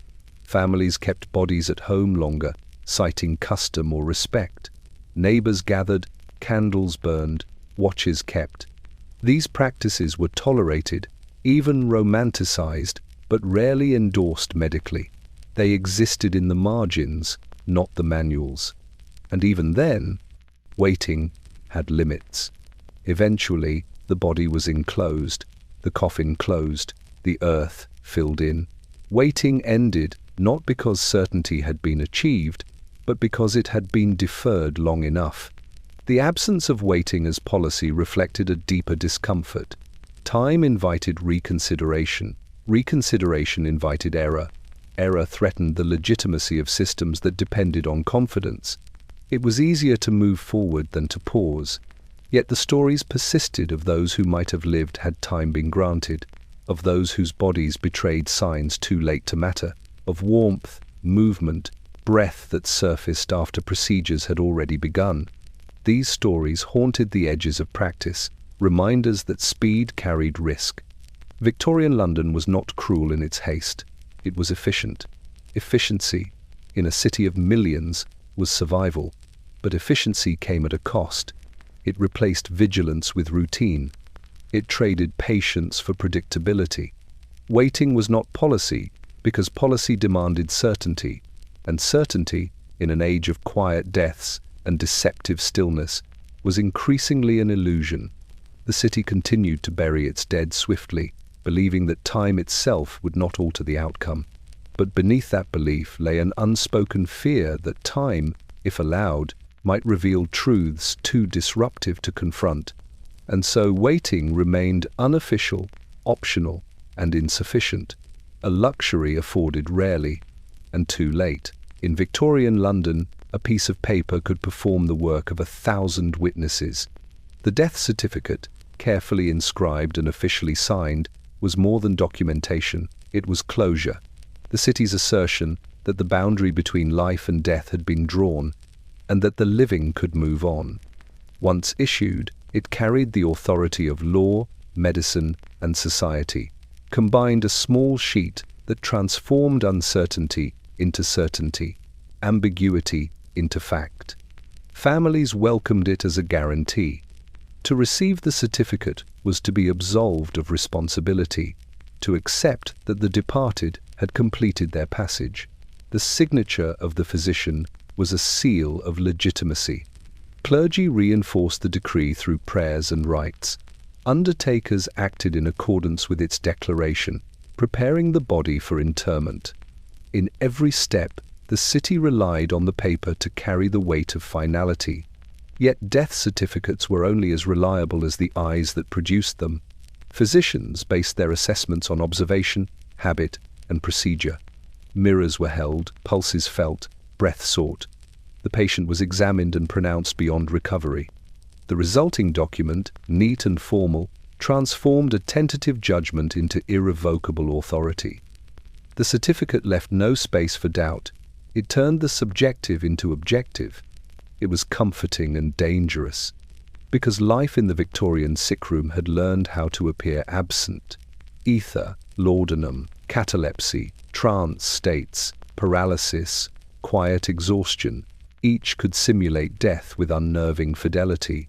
Chest rise could fade, breath become imperceptible, pulse withdraw beneath the fingers. The doctor might observe, the family might witness, and yet the body might remain conscious, or at least alive. The certificate could be issued, and yet the living might still occupy the body it declared dead. Still, the certificate performed its function. It allowed social structures to proceed without interruption. Insurance claims could be made, estates settled, wills executed, funerals arranged. The city required these assurances to maintain order. Delay introduced uncertainty that threatened not only grief but commerce, administration, and etiquette. The signature on the document reassured all participants that the natural course had been observed and verified. Families were rarely privy to nuance. They were offered the form, not the process. The technicalities of catalepsy, delayed cooling, or faint respiration were considered irrelevant to those grieving. Trust in the physician's authority and the formal document itself was expected to suffice. To question it implied mistrust, impoliteness, or hysteria. And so families acquiesced, even when a hand remained warm or a body seemed too composed, even when the memory of a flutter or twitch gnawed at them in private. The certificate transformed uncertainty into narrative. Once recorded, death became a fact, even when doubt lingered in the shadows. The paper alone carried the power to frame stories. Witnesses could remember differently, interpret sensations as trivial, or convince themselves that what they perceived was imagination. The city, through bureaucracy, ritual, and law, stabilized the fragile boundary between the living and the dead. Yet the reality of what lay beneath remained. Some bodies, warm, rigid, or faintly breathing, were carried to graves under the imprimatur of closure. Certificates could not prevent mistakes. They could only codify belief. And in the quiet of the sick room or the solitude of the home, Londoners began to recognize the unsettling truth. The signature on a piece of paper was not a guarantee of death. It was a promise of certainty, a promise that might, in some rare cases, be broken. Thus, death certificates became more than legal instruments. They were instruments of reassurance, of ritual, of social order. They resolved grief without resolving doubt. They permitted closure where closure was not always justified. And, in doing so, they etched a veneer of finality over a reality far less certain than anyone cared to admit. In Victorian London, the authority of the physician was inseparable from the city's expectation of composure. To admit uncertainty was to unravel not only a professional reputation, but the delicate social fabric that relied upon confidence in the institutions of life and death. Medical pride was cultivated with precision. It was measured, restrained, and polished, and public silence was its necessary companion. Doctors were trained to observe, record, and conclude. Their knowledge extended over anatomy, physiology, and the subtle art of human behavior. Yet, as the century progressed, they were confronted by conditions that tested their authority in ways no textbook could anticipate. Catalepsy, paralysis, trance states, faint respiration, residual warmth, all these phenomena could mimic death so perfectly that even the most experienced hand might be deceived. These were not failures of skill, but of limitation, and admitting such limits was nearly impossible. The public, however, could not be allowed to know. The city depended on confidence, families required reassurance, clergy needed to proceed with ritual, undertakers demanded schedules. Any suggestion that a patient declared dead might, in fact, be alive threatened order and propriety alike. To voice doubt was to invite panic, gossip, and social scrutiny. Victorian society valued restraint above all. Hysteria was condemned, superstition ridiculed. Medical uncertainty could not be spoken of publicly without imperiling both practice and social equilibrium. So silence became a form of complicity. Doctors continued to perform their duties with professionalism, correcting anomalies discreetly and quietly. A faint twitch was recorded, but not emphasized. A body that resisted ordinary signs was observed longer, but the findings were shared only in private, if at all. Journals occasionally documented unusual cases, couched in technical language designed to distance the phenomenon from ordinary life.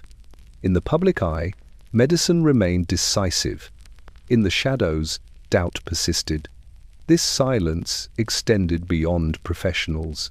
Families and attendants, aware of whispers or reports of rare recoveries, were expected to conceal their unease.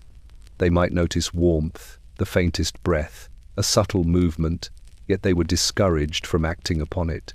To insist upon additional observation implied mistrust or moral weakness. The city's expectation was that the dead were truly dead, that procedures were sufficient, and that authority had spoken with accuracy. Conformity preserved social order. And still, pride did not always allow error to remain hidden. Occasionally, stories leaked. A patient revived during preparation for burial. A faint pulse discovered too late. These accounts traveled slowly, filtered through networks of family, clergy, and occasional journalists. Public discourse treated them as curiosities, as anomalies, rather than evidence of systemic uncertainty. The narrative of infallibility remained intact, and the incidents were interpreted as rare deviations rather than indictments of practice. Yet the tension between pride and reality shaped the city's approach to death. Physicians maintained authority by controlling information, framing uncertainty as exception rather than expectation. Families absorbed these frames, reinforcing the sense that declarations of death were definitive. Public silence protected confidence. It masked limitations that, if revealed, might have destabilized both profession and society. Within this web of restraint, fear found subtle expression. Those aware of the possibilities, the lingering warmth, the suppressed breath, the deceptive stillness learned to temper observation with discretion. They waited, they hesitated, but they rarely spoke. Silence became a strategy, a social necessity, and a reflection of the tension between knowledge and authority. Medical pride and public silence together ensured that Victorian London proceeded as though death was always obvious, always final, always certain. And yet, in rooms where the living watched the seemingly lifeless, the quiet tension lingered, a reminder that pride could enforce authority, but it could not compel truth. In Victorian London, medicine had boundaries, not boundaries drawn by ignorance, but boundaries imposed by the limitations of observation, understanding, and instrumentation. Physicians were learned men, skilled in anatomy, physiology, and pathology. Yet even their expertise faltered when confronted with phenomena that defied conventional signs of life. There existed a line that medicine could not see, a subtle threshold between consciousness and stillness, between life and the appearance of death. This line was invisible, but it was perilously real. Doctors relied on the senses, eyes to detect movement, ears to catch the faintest breath, fingers to feel the pulse, instruments to measure signs that were supposed to be unambiguous. Yet life had learned new ways to hide. Catalepsy stiffened muscles into convincing repose. Trance states allowed awareness to persist without signaling its presence. Sedatives, ether, chloroform, laudanum smoothed agitation into deceptive calm. Even the faintest respiration might escape notice when it withdrew beneath attention or merged with the rhythm of the room. Observation, the cornerstone of medical certainty, faltered here. In the controlled environment of a hospital, physicians walked from bedside to bedside, performing routine checks and recording results. Families watched in solemn silence, trusting the professional eye. And yet, within that ritual, life could slip past. A breath too shallow, a pulse too soft, a flicker of consciousness, entirely hidden behind layers of stillness. The signs were present, but they existed just beyond the capacity of perception. The consequences of missing them were grave. Once death was declared, action followed. The coffin was prepared, funerals scheduled, burial ensued. Every step assumed that observation had been complete, that the line had been crossed, that the patient was beyond reach. But the line medicine could not see, subtle, fragile, invisible, remained intact, unnoticed, yet crucial. Doctors and families alike sensed it instinctively, even if they could not name it. A hand lingering over a wrist, a mother counting beats that seemed too few, a nurse noting warmth where none should remain. These small, almost imperceptible moments were acknowledgments of uncertainty. They were glimpses of the line that medicine could not quantify, a space where instinct and caution met reality. But societal pressure demanded that instinct be suppressed, that caution be quieted, that the system move forward without hesitation. To confront the line openly would have been to challenge the authority of medicine itself. Physicians had cultivated an image of certainty, of competence, of decisive knowledge. To admit that life might persist beyond the range of senses was to expose fallibility. Yet fallibility existed, lurking in cases whispered about but rarely acknowledged in public. Patients declared dead sometimes returned to the living, often after a delay too long to prevent grief and error. The line had been crossed, but only within the private knowledge of what had been misread. This invisible boundary shaped the rituals of the city as much as its science. Families, aware of the possibility through rumor, intuition, or private observation, learned to adopt small precautions: longer vigils, additional checks, whispered prayers, delayed burials. Yet they did so quietly, recognizing that to acknowledge the line publicly would challenge propriety, credibility, and authority. The city functioned on trust, on routine, on faith in the professional eye. The line, unseen but sensed, remained at the margins of practice. Victorian London moved forward as though certainty existed. The coffin closed. The earth covered it. The death certificate was signed. Funerals were performed with decorum. All appeared resolved. And yet, just beneath the surface, the line persisted unseen by instruments, unmarked by observation, unacknowledged by the laws and customs of the city. Life and death, in this subtle interstice, continued to evade detection. The city, for all its confidence, had discovered a limit, a boundary beyond which medicine could not reach, a space where appearances deceived and certainty faltered. That line, the one medicine could not see, was the quiet terror that Victorian London carried beneath its rituals, beneath its authority, beneath the stillness it so diligently trusted.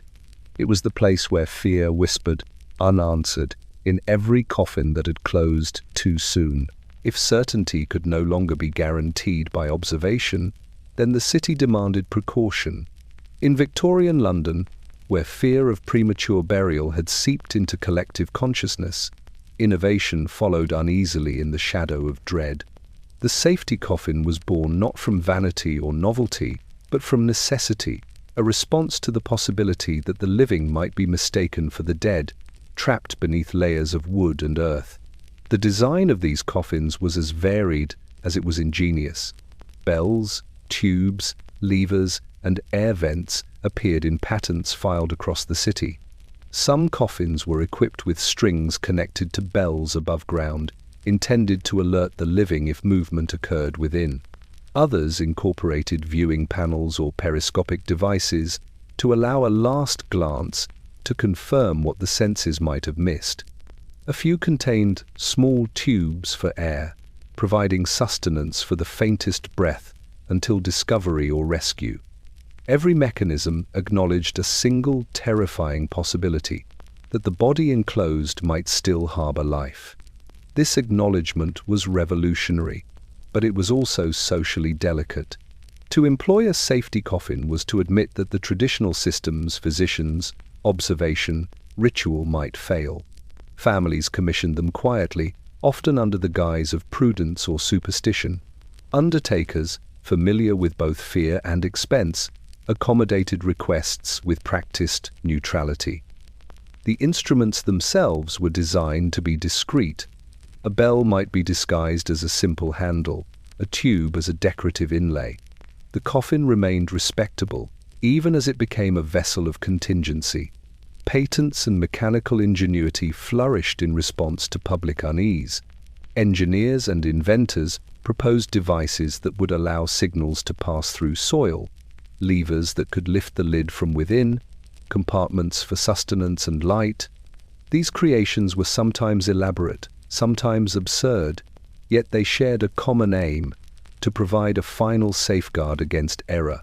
Each design was a whispered acknowledgement of the city's most private fear. The safety coffin also reshaped social behavior. Families lingered longer before closing lids, ensuring that mechanical checks had been engaged.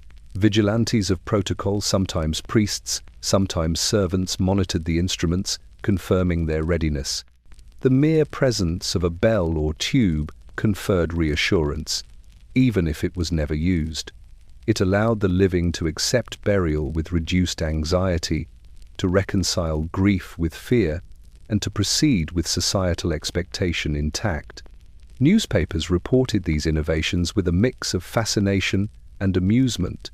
Lectures praised the ingenuity, while medical journals cautioned against over-reliance. The message was subtle.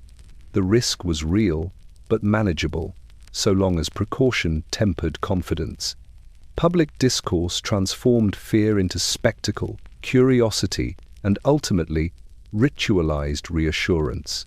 Yet the coffins themselves carried their own unease. Their mechanisms acknowledged life where death was presumed. They implied that every declaration of finality was provisional. The sound of a bell, the movement of a lever, the provision of air, these were reminders that death might not be absolute, that the boundary could be crossed unknowingly. The city slept more lightly because it knew these devices were necessary. In some households, the safety coffin became an emblem, a discreet testament to vigilance, a silent participant in mourning. Its presence was both comfort and warning, a safeguard against error and a quiet acknowledgement of the fragility of certainty. Even when unused, it bore witness to what Victorian society had learned: the body could deceive, the senses could falter, and the finality of death was never absolute. Thus, the rise of the safety coffin marked a new chapter in London's uneasy relationship with mortality. It was invention born of anxiety, precaution married to ritual, and technology intertwined with superstition. In every carefully constructed hinge, in every bell or tube, the city confessed a fear it could not speak aloud, that even beneath 6 feet of earth, the dead might still listen. The idea of the living trapped beneath the earth had begun to captivate the imagination of Victorian London, not merely as rumour or superstition, but as opportunity. In workshops, drawing rooms, and patent offices, inventors laboured over mechanisms designed to prevent a grave injustice: the burial of a person still alive. These creations, often elaborate and peculiar, became known as patents for the living dead, a name that spoke both to fear and to ingenuity. In their simplest form, such patents involved bells and cords. A string affixed to a hand or finger could be pulled from within, ringing a bell above ground and summoning attention. These bells were sometimes mechanical, sometimes delicately weighted, yet all carried the same grim promise, a signal to those who might otherwise proceed with closure that life persisted. The sound was meant to bridge worlds, to traverse the layers of earth, and to announce that finality had been declared prematurely. Other designs were more elaborate. Air tubes were incorporated to provide ventilation, ensuring that the faintest breath could continue while the world above responded. Some coffins included viewing ports or small levers that could lift the lid slightly, allowing the trapped to assert their presence. Each device assumed that the body, though quiet and compliant, might still retain consciousness, and that the living were obligated to respond if it did. These patents were both a response to fear and a reflection of Victorian ingenuity. They demonstrated a culture at once rational and haunted, capable of devising mechanical solutions for even the most unsettling of possibilities. Newspapers occasionally reported on these inventions with a mixture of admiration and amusement, delighting in the ingenuity while acknowledging the morbid necessity that inspired it. Inventors marketed their designs as life-saving, capitalizing on anxiety while also providing genuine protection. Yet the existence of these devices spoke to something deeper than technology.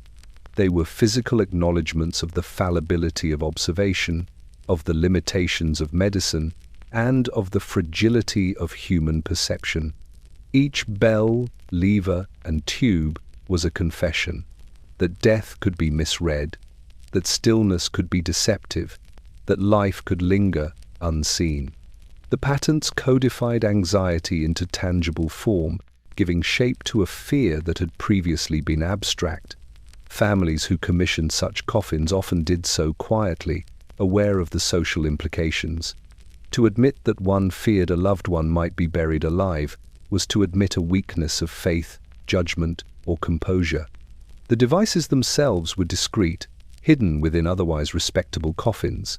The precaution was practical, but unspoken acknowledgement of the fear without drawing attention to it. Medical authorities and clergy regarded these patents with cautious acceptance.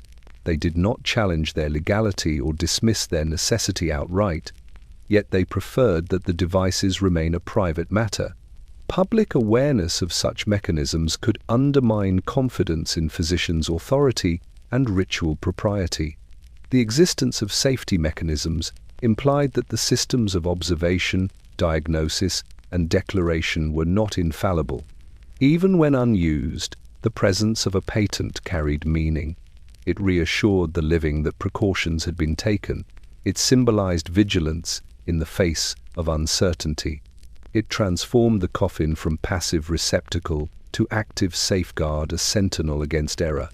And, silently, it reminded all who considered it that the line between life and death could be crossed without warning.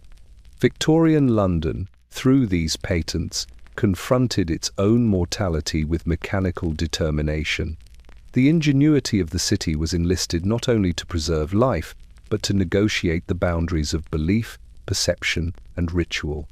In every chord, every bell, every tube, the city acknowledged its deepest fear, that silence could be deceitful, that stillness could be sentient, and that even beneath 6 feet of earth, the living might await rescue.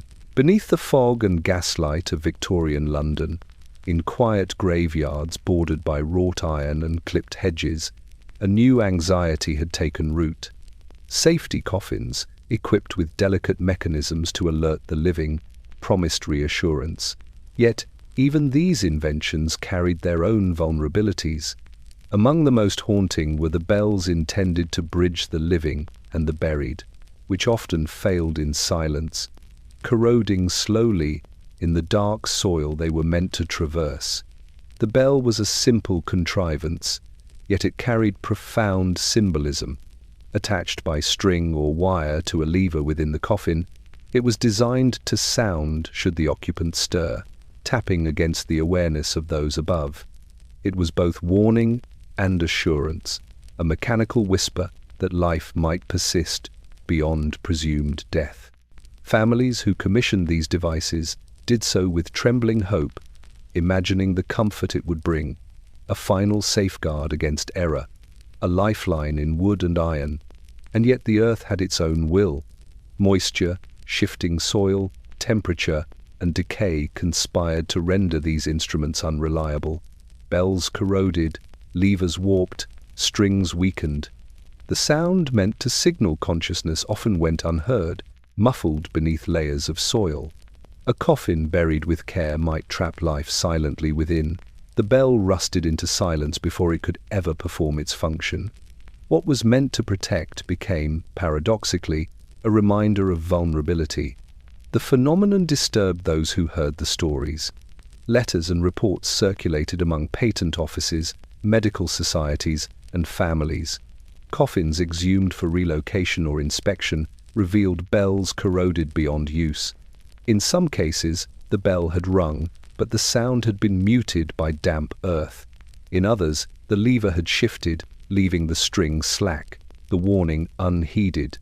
Each incident confirmed the quiet terror that had inspired the invention in the first place, that even precaution could fail. These failures were rarely publicized. Victorian sensibilities preferred reassurance to alarm. Inventors offered explanations. Corrosion was inevitable, maintenance recommended, burial conducted quickly after closure to ensure function. Families accepted these reassurances, though unease persisted. The presence of the bell, even inactive, spoke to a fear too fundamental to dismiss, the possibility that life might be trapped unseen beneath the soil, unheard, ignored. The city absorbed this subtle revelation quietly. Graveyards, once places of solemn observation, became symbols of precarious finality. The ritual of burial proceeded as always, but with a shadow of contingency, the knowledge that even a carefully constructed safeguard might fail. Clergy reassured families with prayers. Undertakers carried out their duties with the same diligence. Society, outwardly composed, internalized the tension. Mechanics and inventors continued their work, refining designs, experimenting with materials less susceptible to corrosion. Brass replaced iron, levers were adjusted, strings strengthened. Safety coffins became more reliable in theory, though the ground above remained an uncontrollable variable. It was a reminder that mortality and the systems designed to manage it were never entirely under human command. And so the bells rusted quietly, unheard beneath the earth, while the living carried on above. They were instruments of hope, of anxiety, of human ingenuity, and yet they were fragile. They bore witness to the impossibility of absolute certainty, even in an age that prided itself on observation and authority. For every bell that failed, there was a silent affirmation of the fear that had prompted its creation, that death could be misjudged, life could persist unseen, and silence, most terrifyingly, might be deceptive. Victorian London learned to live with this knowledge, to bury it alongside the body, and to whisper its lessons only at night, when shadows pressed against walls and the memory of the unseen lingered like mist. It began as a whisper, a faint rumor, dismissed at first as imagination, misremembered grief, or the exaggeration of servants unused to silence. And yet, over time, the accounts accumulated, marks on coffins, lines etched into the wood from within, evidence that the finality so carefully observed might have been violated. Scratches on the lid, simple abrasions, accidental or desperate, became one of Victorian London's most unnerving reminders that death was not always absolute. The reports came from the margins. Undertakers, called to reopen graves for relocation or investigation, sometimes discovered the irregularities. Servants, tasked with attending funerals and vigil, noticed fingernails caught in polish or edges scuffed in ways that suggested motion. Families, already tense from fear and mourning, interpreted these marks in the quiet of night as something more than accidental. They were traces of life, where life should no longer exist. Doctors, when consulted, offered cautious explanations: reflexive movement, post-mortem rigidity, material shifts in wood caused by soil settling. Any of these could account for superficial abrasions without implying the impossible. Yet the repetition of such occurrences across multiple households, multiple neighborhoods, and multiple parishes suggested an unsettling pattern. For every story dismissed, another emerged, whispered and insistent. The scratches were subtle, but impossible to ignore once noticed. Thin lines, following the grain, sometimes clustered near the lid's edge or the handles, as if the occupant had sought a grip, a purchase, a path to the world above. Occasionally, small chips or splinters revealed the wood beneath polish, a raw trace that suggested struggle or at least activity in a space intended to enforce stillness.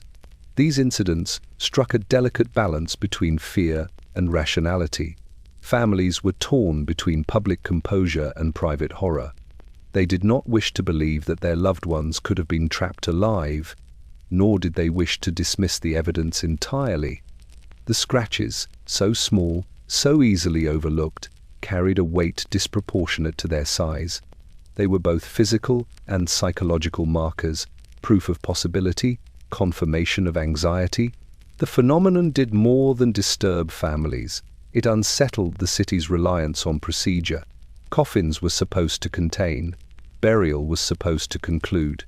Ritual, authority, and documentation combined to produce certainty. The scratches introduced doubt that could not be quantified. If movement had occurred beneath the lid, even faint, then the boundary between life and death had been crossed without notice. Observation, testing, and ritual had failed. Some households adopted additional precautions. Bells were strung more carefully, lids reinforced, levers adjusted. The living lingered longer in the room, attending to every detail of closure. Funerals slowed, rituals prolonged. Yet these measures could only mitigate the consequences, not erase them. The scratches reminded all who encountered them that certainty was fragile, that even the most careful process could be defeated by the subtle persistence of life. The scratches on the lid also entered cultural imagination. They appeared in newspapers and journals, carefully framed as curiosities or moral lessons rather than proof of error. Illustrations, woodcuts, and anecdotes spread among the literate classes, further embedding the notion that death, so revered and final in theory, might in practice be negotiable. Stories of the living dead already whispered found renewed credibility through these simple, physical traces. In the quiet of the night, when candlelight flickered over polished wood and shadows deepened in corners, the scratches suggested an unseen presence. They were evidence not only of what might have been, but of what could happen again. They confirmed Victorian London's most private fear, that beneath the earth, beneath order and ritual, life could resist, insist, and leave its mark, however small, upon the world above. Graveyards were never meant to be noisy. Victorian London designed them for solemnity, for order, for reflection. Iron gates marked boundaries, paths ran straight between rows of stone, grass was clipped and neat. The air was heavy with damp, and the faint scent of earth turned by labourers. Candles burned in lanterns, fog settled in corners, and silence presided. Yet beneath that enforced calm, the city's most private fear whispered that the dead might not be entirely silent, and that the living might be forced to listen. Families understood this instinctively. When a loved one was laid to rest, there was always a moment of hesitation before the earth closed. A final glance at the pale face, a lingering hand on the coffin's lid, a watchful eye on the undertaker's measured movements.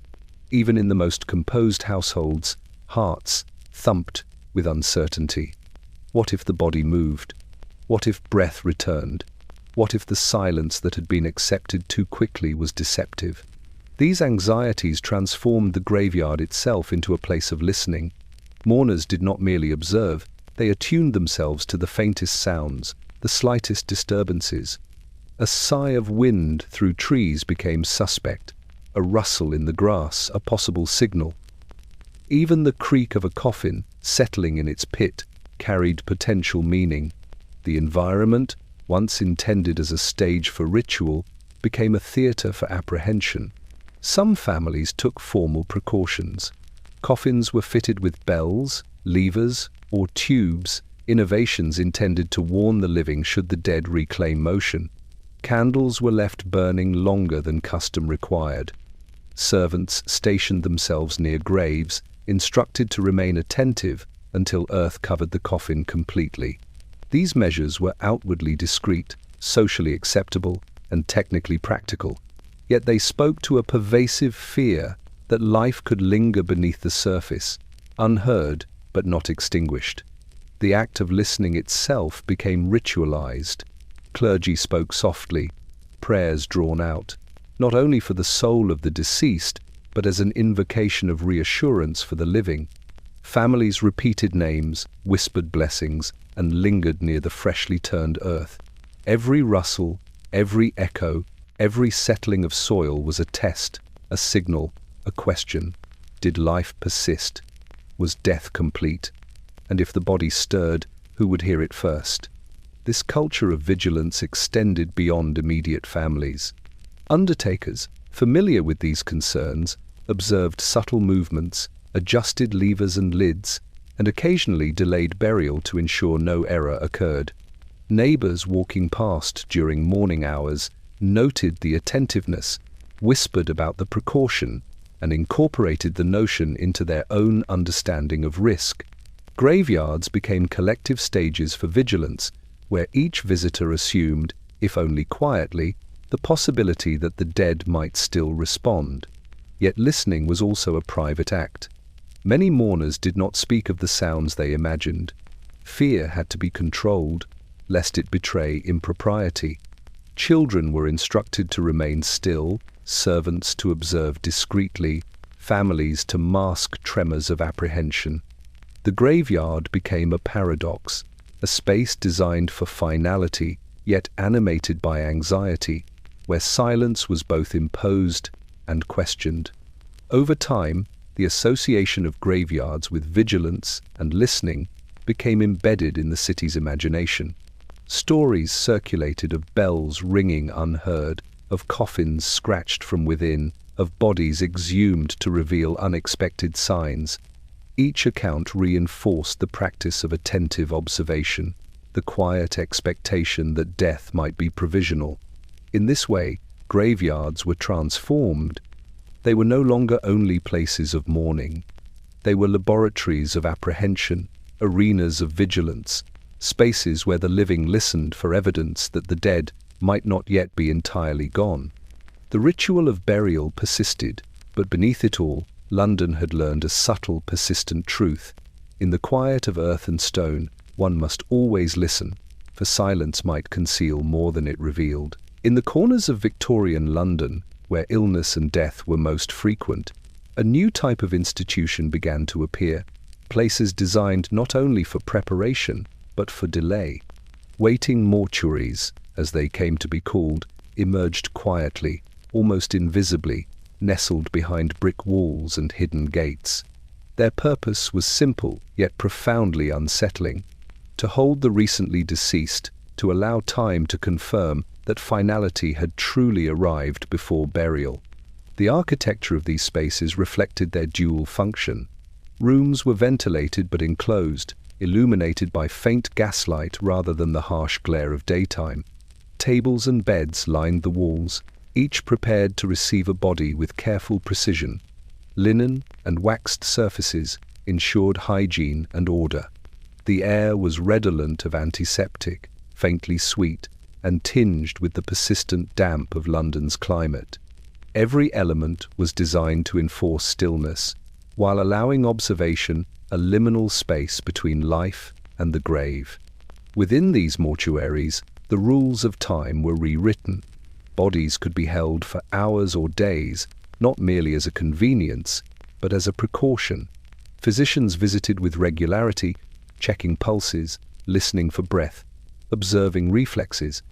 Nurses and attendants maintained vigilance, noting subtle changes, monitoring for signs that the line medicine could not always see might have been crossed. Families, if allowed access, watched quietly, their grief tempered by a simultaneous fear that life might still linger within the inert forms before them. The creation of waiting mortuaries acknowledged a fundamental unease. London had learned that death was not always apparent at first glance. Ether, laudanum, catalepsy, paralysis, trance, each could produce stillness so complete that even trained observers might be deceived. The mortuary offered a solution, a temporal buffer, a space to wait, a chance for nature to clarify what observation could not. Yet this solution was as disturbing as the problem it addressed. To place a body in limbo was to admit the possibility that it might awaken while confined, trapped beneath lids and linens, invisible to the world it had just left. Procedures within these spaces were meticulous. Documentation recorded arrival times, observed conditions, and any interventions applied. Every minute mattered. A subtle twitch was noted, a faint warmth recorded, a slight respiration measured. Even the smallest indication could alter the course of events, delaying burial further, ensuring that oversight did not become tragedy. Each action was framed as precaution, But beneath the calm efficiency lay an acknowledgement of persistent fear. Families learned to appreciate, yet fear, these institutions. They provided reassurance, yes, but they also made vivid the fragility of certainty. Waiting mortuaries forced contemplation of what could go wrong, of errors that might have already occurred in the home or hospital. They reminded visitors that death was not always absolute, that stillness could be deceptive, that a body might persist where it should have ceased. Stories of near tragedy circulated quietly. A patient placed in a waiting mortuary had stirred, unnoticed at first, only to be saved by the diligence of attendants. Another had displayed warmth or subtle movement, prompting delayed interment. Such cases reinforced both the necessity and the unease of these places. They were life-saving, yet simultaneously a stark testament to the very fear that had inspired them. In the hush of these rooms, London confronted its own mortality with measured vigilance. The waiting mortuary became more than a facility. It was a symbol, a place where society acknowledged the limits of observation, the fallibility of medicine, and the persistent ambiguity of death. Within its walls, silence was observed, life was monitored, and the city learned that closure must sometimes be delayed, not out of convenience, but out of respect for the precarious line that separated the living from the dead. Victorian London had long possessed a fascination with the boundaries of life and death, a curiosity whispered in drawing rooms and over gaslit streets. Yet, as anxiety over premature burial grew, that fascination shifted into something more tangible: public demonstrations designed to reassure, educate, and occasionally to thrill. Survivals of near burial, those rare cases in which the living had been mistaken for the dead, were brought forward with solemn ceremony. Their stories and presence used to assert the possibility of safety in a world increasingly haunted by fear. These exhibitions were precise in their orchestration. They took place in lecture halls, medical colleges, and occasionally in the halls of charitable institutions. The subject, often a patient who had been erroneously declared dead, was presented behind glass, upon a raised platform, or sometimes within a specially prepared coffin. Physicians guided the demonstration, explaining the physiological peculiarities that had rendered life nearly invisible. Catalepsy, paralysis, faint respiration, residual warmth, and the subtle effects of sedatives such as ether and laudanum. Audiences were instructed on how to observe, what signs to seek, and how to prevent error in their own experience. The tone of these events was solemn, almost ritualistic. There was no room for frivolity. The potential for tragedy lent the proceedings weight. Gaslight illuminated the features of the subject, often highlighting pallor or rigidity that had fooled earlier observers. A hand might twitch, a finger might move, a faint sigh might escape, demonstrating the body's capacity for concealment. Witnesses leaned forward, silent and attentive, absorbing both spectacle and lesson. Every motion was measured, every reaction explained, as though the very act of demonstration could train the public to recognize life when it masqueraded as death. These events also served a social function beyond instruction.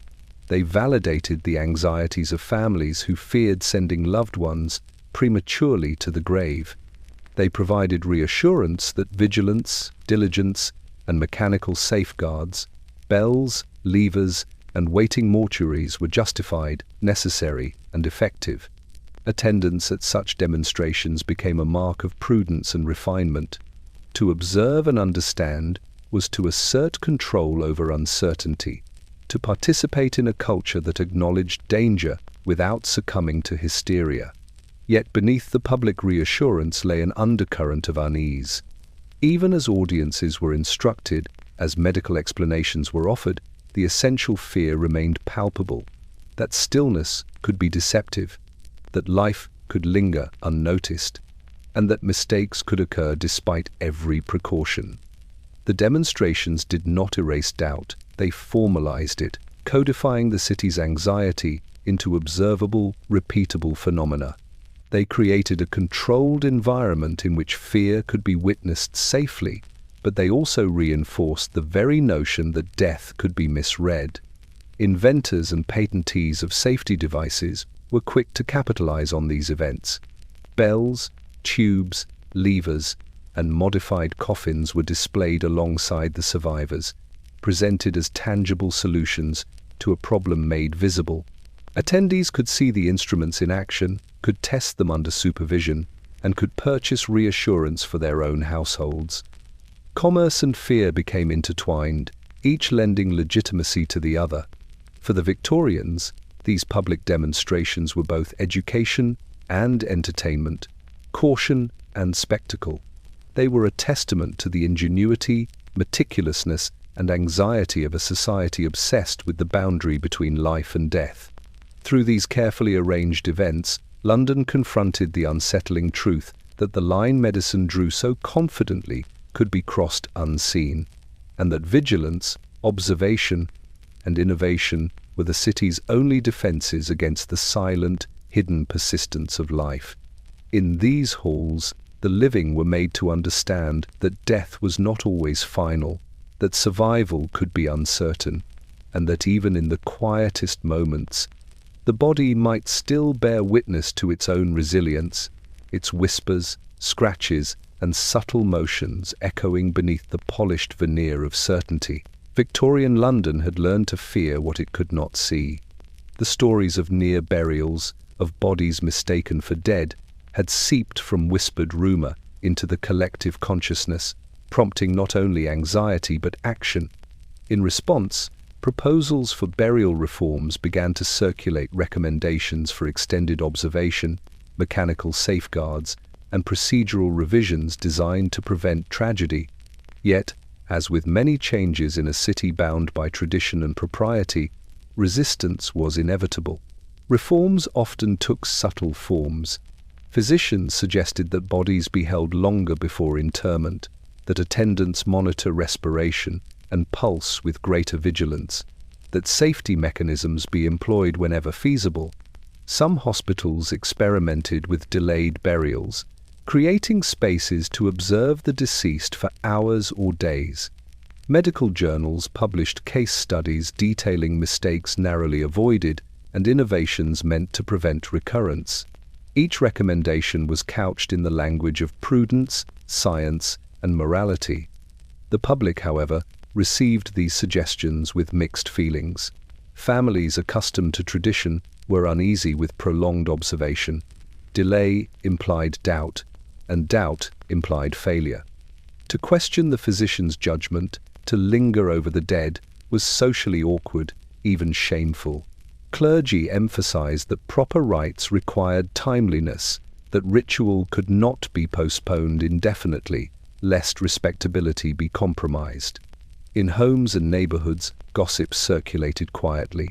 The family that demanded extended vigils might be anxious, foolish, or worse, indulgent in superstition. Undertakers, too, were wary. Their livelihoods depended on efficiency.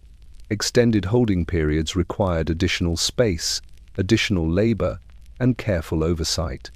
Mechanical safeguards, bells, tubes, and levers were costly to install and maintain. Many undertakers treated such inventions with polite skepticism, adopting them only when explicitly requested, and otherwise relying on the tried and true methods that had sustained them for decades. For these professionals, reform threatened both convenience and authority. Resistance was further complicated by the subtle tension between fear and composure. Victorian society prized emotional restraint. Hysteria was condemned, superstition ridiculed.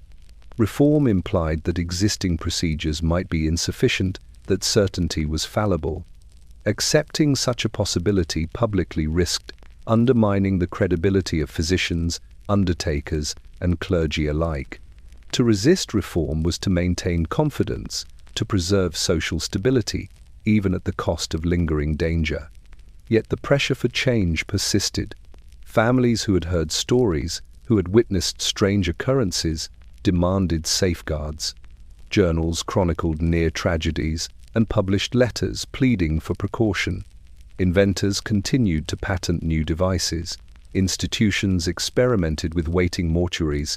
Slowly, reform began to carve its way through the inertia of tradition, even if grudgingly. The result was compromise. Extended observation was permitted in some cases, mechanical safeguards were incorporated for the wealthier households, and procedural checks were recommended without being mandated. Public acknowledgement of the risks remained muted. Newspapers and medical journals described these measures as innovations, not concessions. Social propriety was preserved, while practical precautions quietly advanced. In this delicate balance, Victorian London learned an important lesson. Safety could not override habit entirely, nor could fear dictate public ritual. Reforms and resistance coexisted, shaping practice in subtle ways, guiding vigilance without provoking panic, instilling caution without destabilizing confidence. The city acknowledged its vulnerabilities even as it maintained the appearance of control. And so, in the quiet cemeteries, in the hushed hospital wards, and in the drawing rooms where grief and fear intersected, the uneasy dance between innovation and tradition continued. Burial reforms sought to protect, but society insisted on restraint. Fear was managed, observation prolonged when convenient, and ritual proceeded on schedule. In the shadows of both progress and resistance, the delicate balance between certainty and doubt persisted, leaving London perpetually attentive, forever poised on the edge of unseen life beneath its coffins. In Victorian London, the coffin was no longer merely a vessel for the dead. It had become a threshold, a liminal space between life and the grave, certainty and doubt. The city had long relied upon ritual, observation, and authority to define death, yet the succession of near burials, cataleptic states, and faint respirations had transformed the act of interment into a delicate negotiation with uncertainty. Every coffin was both conclusion and possibility, a silent instrument of suspense that could contain either finality or error. The coffin itself became an object of meticulous attention. Wood was selected not only for durability but for the reassurance of permanence. Iron fittings were polished, lids carefully aligned, and seals applied with exacting care. In wealthier households, mechanical devices, bells, levers, tubes were incorporated, discreetly hidden yet capable of bridging the divide between the enclosed and the outside world. Even the humblest coffin, lined with linen and treated with preservatives, represented more than containment. It was a promise that life had ended, an assurance that the living could proceed without lingering dread. Yet, within these vessels, ambiguity often persisted. The body inside could be warm, rigid, or subtly responsive. A pulse could retreat beneath fingers, a breath could thin to the point of invisibility, a finger might twitch in response to touch. The threshold of the coffin became the boundary at which the senses faltered and judgment was tested. It was a space where life could linger unnoticed, and where ritual, authority, and procedure converged in an uneasy truce. To close the lid was to declare certainty. To leave it open was to risk chaos. Families understood the coffin's dual nature intuitively.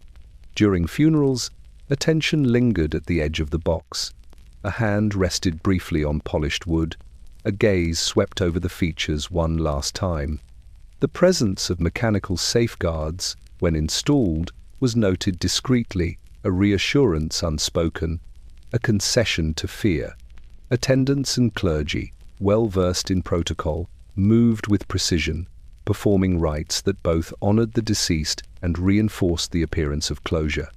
Yet the awareness of what might lie within the potential for consciousness, subtle motion, or residual warmth hovered silently in the room. The coffin also functioned as a stage for social and moral order. Its closure signaled to the community that grief could commence, that mourning was legitimate, and that societal rhythm could continue unimpeded. Any hesitation threatened not only the propriety of the family, but the authority of medicine and clergy alike. To delay was to challenge the assumptions upon which London relied. Yet to move too swiftly was to court catastrophe, to risk entombing life where death was presumed. The threshold was both physical and symbolic, mediating between fear and duty. Inventors, medical professionals, and families alike invested in the idea of the coffin as more than containment. It was a sentinel, a safeguard, a medium through which the living could negotiate with uncertainty. Its presence reminded all who approached it that death was not absolute until observed, verified, and ritualized. Even the most careful procedures acknowledged that life could persist in silence, in warmth, in subtle motion, and that vigilance was always required. In this way, the coffin became a defining feature of Victorian consciousness. It was not simply a repository of bodies. It was a boundary, a test, a threshold that demanded attention, respect, and caution. Through it, the city confronted its deepest anxieties, that death might be misjudged, that stillness might deceive, and that silence, most dangerously, might conceal the persistence of life. Every lid lowered was both an ending and an unspoken question, a ritual acknowledgement that the line between the living and the dead remained fragile, and that London's peace rested precariously atop it. The moment of burial was both final and incomplete. The coffin, sealed and prepared, rested in the narrow pit as earth began its inexorable descent. Each shovelful, measured and deliberate, pressed upon the lid with a gravity that was at once literal and symbolic. In Victorian London, the act of covering a body was intended to be conclusive, yet the city had learned, through whispered tales and mechanical inventions, that closure could be deceptive. The earth pressing down did not guarantee silence, it only reinforced it. Graveyards were alive with ritual. Labourers moved with a precise rhythm, their shovels striking soil in quiet cadence. Attendants and family members watched from the periphery, faces pale in the dim glow of gaslight or lantern. Clergy intoned prayers designed to sanctify the transition, invoking divine authority to confirm the body's passage. Each act was deliberate, methodical, and intended to reassure the living that the dead had reached their final repose. Yet in the shadows, beneath the surface, fear lingered. The weight of soil on wood carried multiple meanings. Practically, it ensured the coffin remained in place, protected from disturbance and from the elements. Symbolically, it enforced the separation between the living and the dead, a boundary that society needed to maintain order and propriety. But the city had learned that the physical barrier could not always guarantee certainty. Life, if it persisted, was concealed beneath layers of earth and expectation. The pressure of soil, however complete, could not erase the possibility of awareness. Families attending the burial were acutely aware of this paradox. They had watched as the body was placed, as the lid was lowered, as prayers were spoken. Some lingered, hands resting briefly on the coffin, imagining the presence beneath. Others averted their gaze, unwilling to confront the idea that the line between life and death was not absolute. The shovels fell rhythmically, and with each strike, anxiety mingled with grief. The city's fear was tactile, earth upon wood, wood upon body, and the body possibly still alive beneath it all. Safety mechanisms, when present, were tested in imagination, if not in practice. Bells, levers, and tubes might signal survival, but they were at the mercy of circumstance corrosion, misalignment, or simple neglect. Even the most vigilant observers could not ensure that life would be heard before it was too late. The pressure of earth was both a comfort and a menace. It provided certainty that the ritual could proceed, yet underscored the fragility of that certainty. Medical authorities acknowledged the limits of observation quietly, without undermining public confidence. Families were advised to trust in procedures and devices, yet the persistence of anxiety remained. Victorian society had learned that death was performative, dependent upon ritual, observation, and social trust. The earth pressing down was a final act in the theatre of closure, yet it was not a guarantee of truth.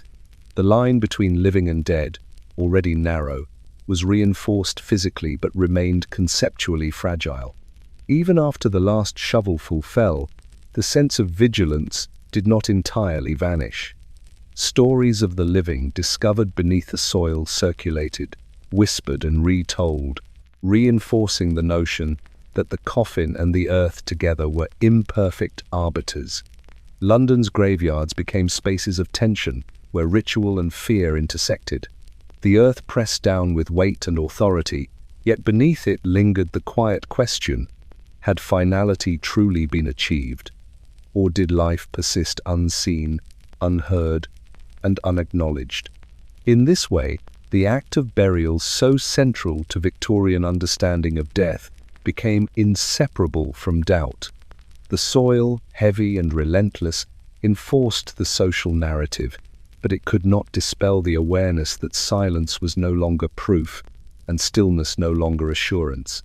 Under the weight of earth, the coffin remained a threshold, and the city's anxieties settled alongside it, persistent, muted, and ever-present. In Victorian London, death did not merely end a life, it demanded the careful distribution of property, the confirmation of social hierarchy, and the preservation of legacy. Wills, inscribed in ink and sealed with wax, were intended to provide certainty in these matters.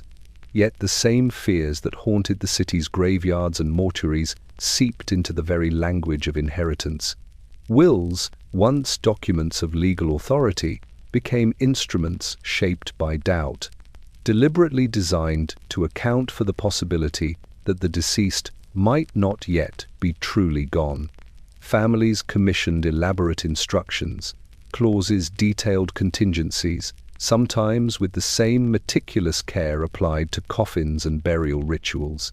A widow might stipulate that funds not be released until a physician confirmed the absence of breath or pulse for a specified duration. A father could insist that heirs verify a loved one's death through observation or mechanical means before property could be divided. The living, in drafting these documents, acknowledged the persistent possibility of error, a subtle admission that finality might not be immediate. The language of these wills was precise, often clinical, interlaced with moral exhortation. Executors were given specific duties: to observe, to confirm, to delay if circumstances suggested ambiguity.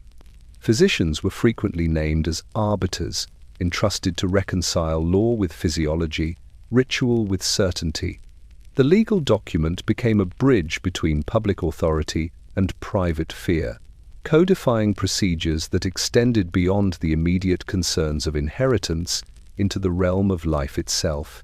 Such measures were not universally welcomed. Relatives occasionally resisted the implications of doubt embedded in the will. To suggest that death might be misjudged was socially awkward, even shameful.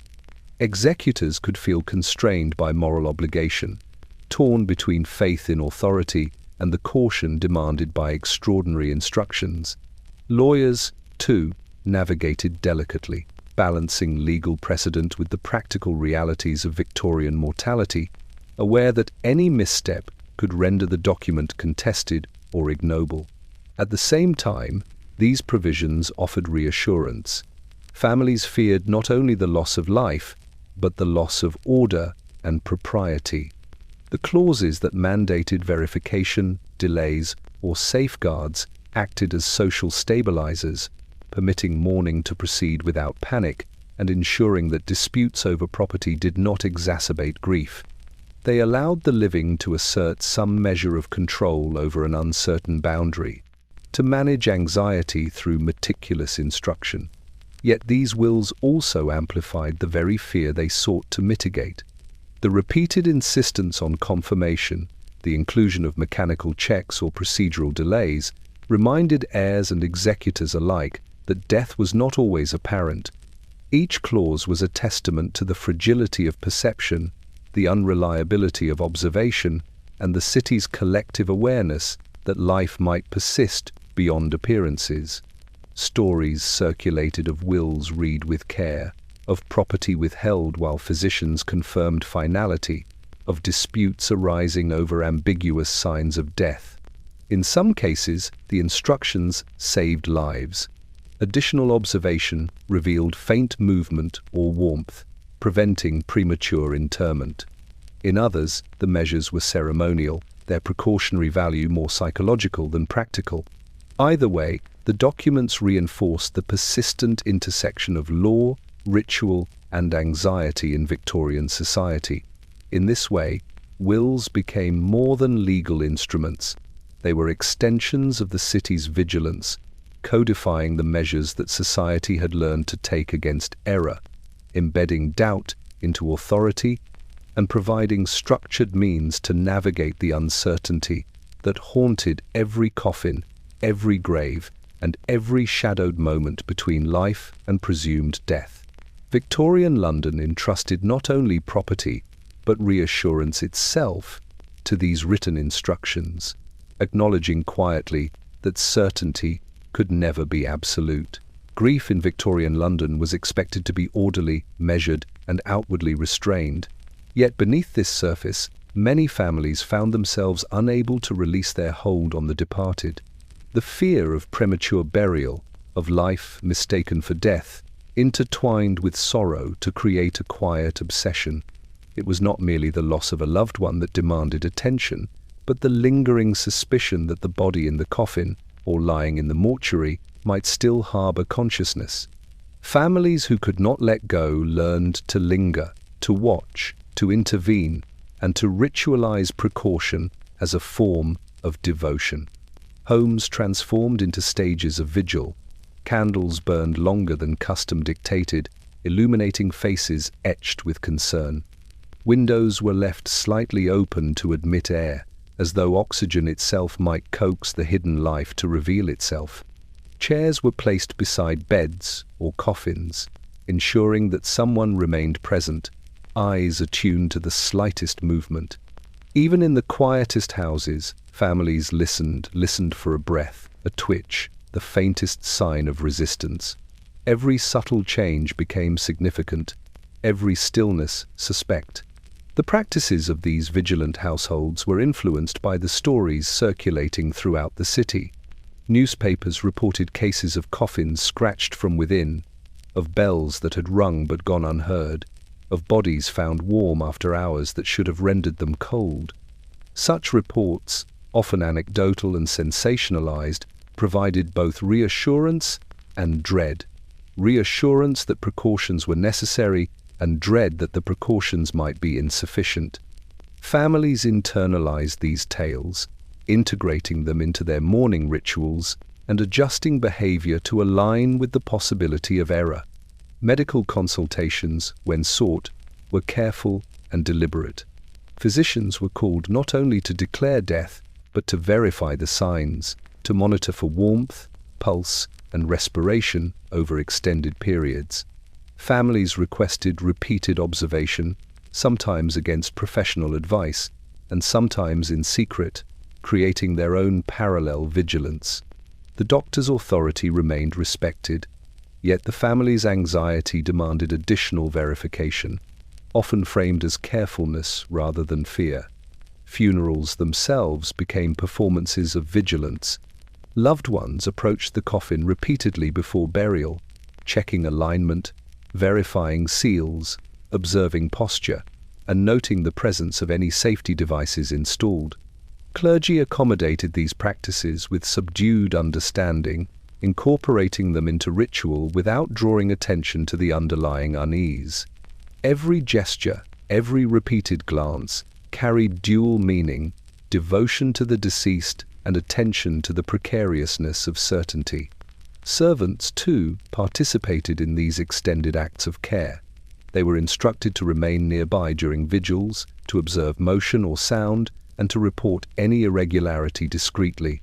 In households accustomed to strict hierarchy, This collaboration between family and staff was unusual, yet fear made it necessary. The responsibility of vigilance was shared, creating a network of watchfulness that extended from chamber to chamber. Even after burial, families maintained the memory of their precautions. Graves were visited frequently, letters were written, prayers repeated, and stories recounted of measures taken to ensure finality. This ongoing attention created a space in which doubt and care coexisted, a way to honor the dead, while managing the anxiety that life might still persist in the shadows of ritual and soil. Thus, in Victorian London, mourning became inseparable from vigilance. Families who could not let go extended their care into observation, precaution, and ritualized attention. Their grief was shaped not only by loss, but by the persistent fear that closure might be premature, that silence might conceal life, and that the boundary between the living and the dead was thinner than any ceremony or coffin could guarantee. In these households, devotion and fear intertwined, leaving an imprint upon both the living and the culture of the city itself. In Victorian London, information moved slowly, measured by the pace of ink and paper, yet when it arrived, it traveled farther than any whisper. Newspapers, daily and weekly, became instruments of both knowledge and fear. They reported illness, accident, and death with a careful balance of propriety and sensationalism. But in the accounts of near burials, of lives nearly lost beneath closed lids and 6 feet of soil, the city found something far more potent than news, a reflection of its own anxiety magnified across print. Articles detailing premature burial were often written in detached, factual tones, yet the substance carried the weight of horror. Headlines, though restrained compared to modern sensation, hinted at tragedy, a life mistaken for death, coffin disturbances, alarm families, the nearly deceased recovered. Within the body of the text, authors recounted the minutiae of cases, the faint twitch that had gone unnoticed, the residual warmth that deceived the physician, the desperate rapping upon a bell that failed to summon attention. Readers were offered a narrative that simultaneously reassured and unsettled, demonstrating both the fallibility of medical authority and the ingenuity of safeguards designed to prevent disaster. The effect on the public was cumulative. Each report, however circumspect, reinforced the possibility that death could be misjudged. Households that had previously dismissed unease now regarded it with seriousness. Parents whispered instructions to nurses and servants, families lingered longer beside beds or coffins, letters were sent seeking the advice of physicians and undertakers alike. The city's collective consciousness absorbed the stories as lessons, guidance, and warnings, shaping behavior even among those who had never encountered such cases firsthand. Some editors sought to temper the panic with careful explanation. They noted the rarity of such occurrences, described the mechanical or procedural safeguards in place, and reassured readers that medical science, while imperfect, remained trustworthy. Others, however, could not resist the pull of narrative. The drama of a near burial, the delicate balance between life and apparent death, was too compelling to diminish. Even with disclaimers, the accounts suggested fragility in systems once assumed infallible, reinforcing the private dread that had long haunted Londoners. The circulation of these stories also affected professional behavior. Physicians found themselves under scrutiny, conscious that a report in print might reach the families of patients they had treated. Undertakers, too, adapted, emphasizing mechanical safeguards or delaying burial slightly to account for the public's heightened expectations. Hospitals occasionally extended observation, if only to reassure anxious relatives aware of the published accounts. Newspapers had created a feedback loop. Fear generated vigilance, vigilance reinforced the stories, and the stories perpetuated fear. At night, the impact of these accounts was particularly acute. Families read in the glow of candlelight, the descriptions of scratches on lids, ringing bells, or warm bodies eliciting visceral unease. Sleep became difficult. Minds replayed the scenarios with imagined participation. Even those who had never commissioned a safety coffin or attended a waiting mortuary felt the shadows of possibility pressing close. The city's collective anxiety, once private and muted, was amplified through the simple circulation of print. Newspapers thus became agents of both education and panic. They instructed, warned, and reinforced cultural practices of vigilance, yet they also confirmed that the fear was real, shared, and uncontainable. In detailing the fragile line between life and death, the press transformed private dread into a communal consciousness, embedding the uncertainty of mortality into the fabric of everyday life. Through these pages, Victorian London learned that the city itself could be haunted not by spirits, but by the fragile boundary between life and death, amplified and echoed across ink, paper, and imagination. In Victorian London, the fear of premature burial did not touch all citizens equally. It moved through the city unevenly, bending around wealth, status, and access to resources. Anxiety, like so much else in the stratified metropolis, was filtered through class. The wealthy could afford safeguards, precautionary rituals, and the attention of skilled physicians. The poor, by contrast, confronted the same possibility with little recourse, relying on chance, custom, and faith alone. Upper-class households responded to anxiety with methodical precision. Physicians were summoned not only to pronounce death, but to oversee extended observation. Coffins could be equipped with mechanical bells, levers, or ventilation tubes, discreetly concealed yet fully functional.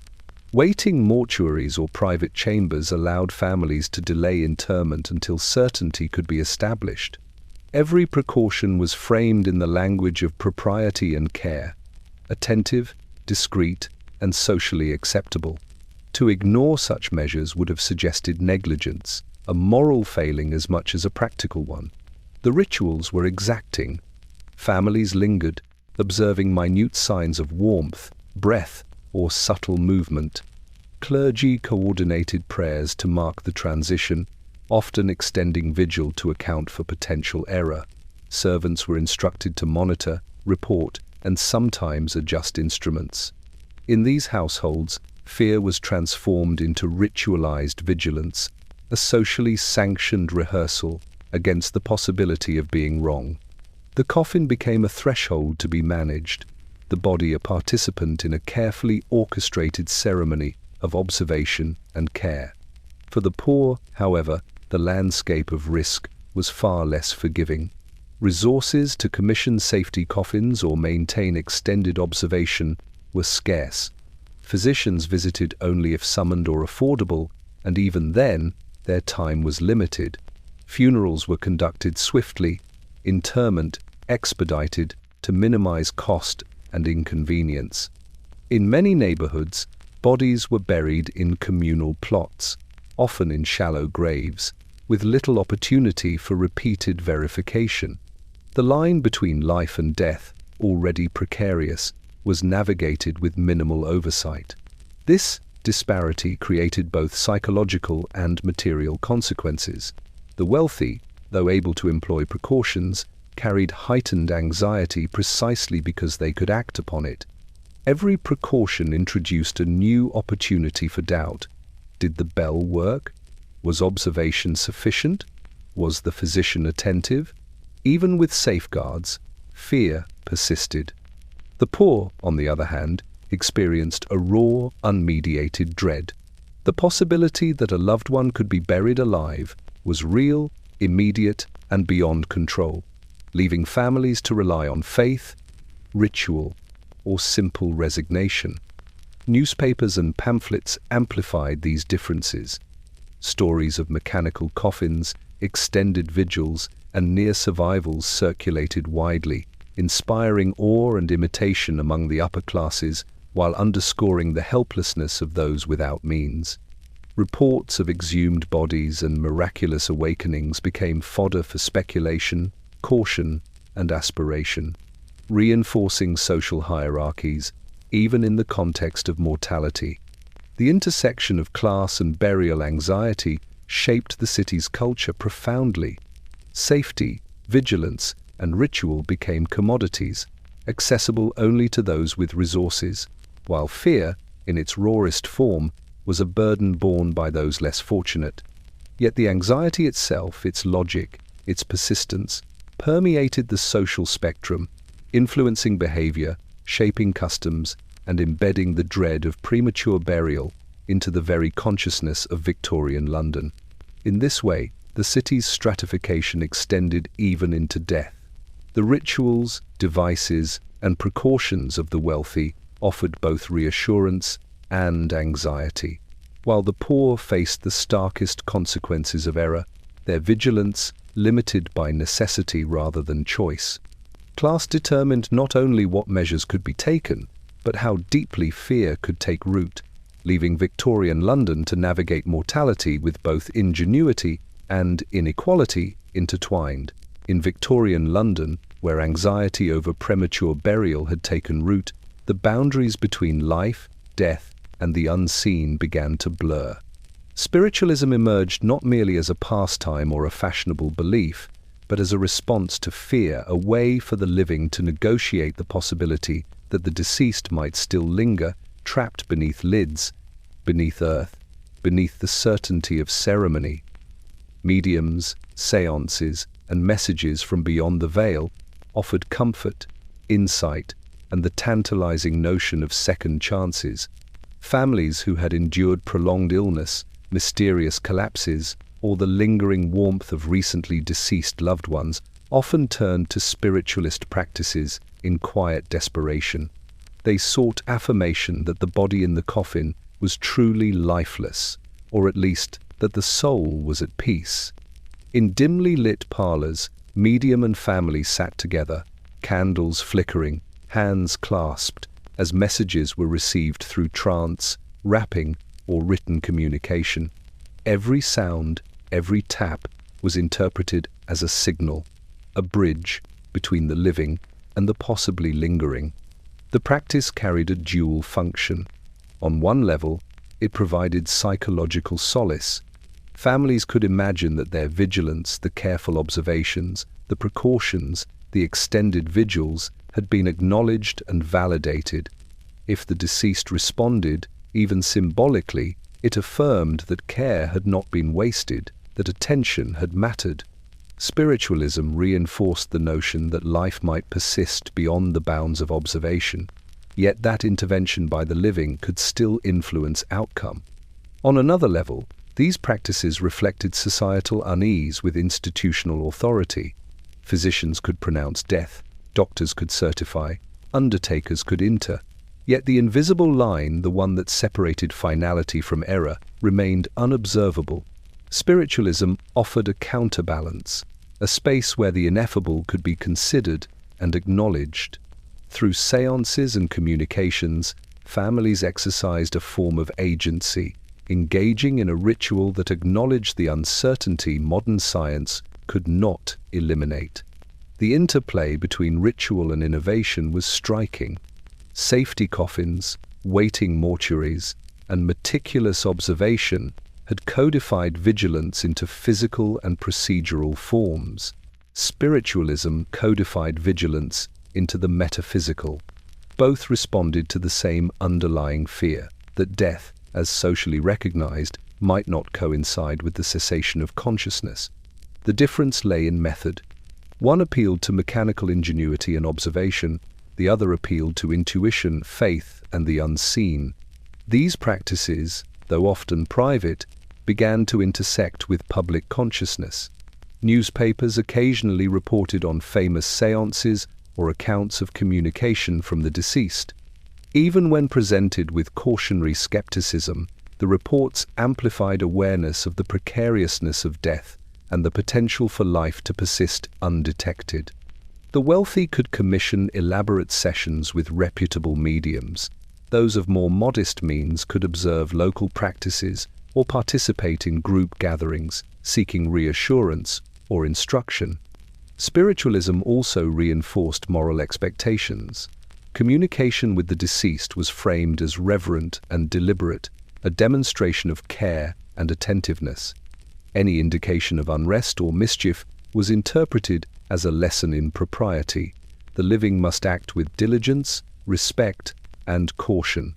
The ritualized attention became both a reflection of and a response to anxiety, an acknowledgement that the threshold between life and death was permeable, and that the living could, in some measure, influence outcomes even after interment.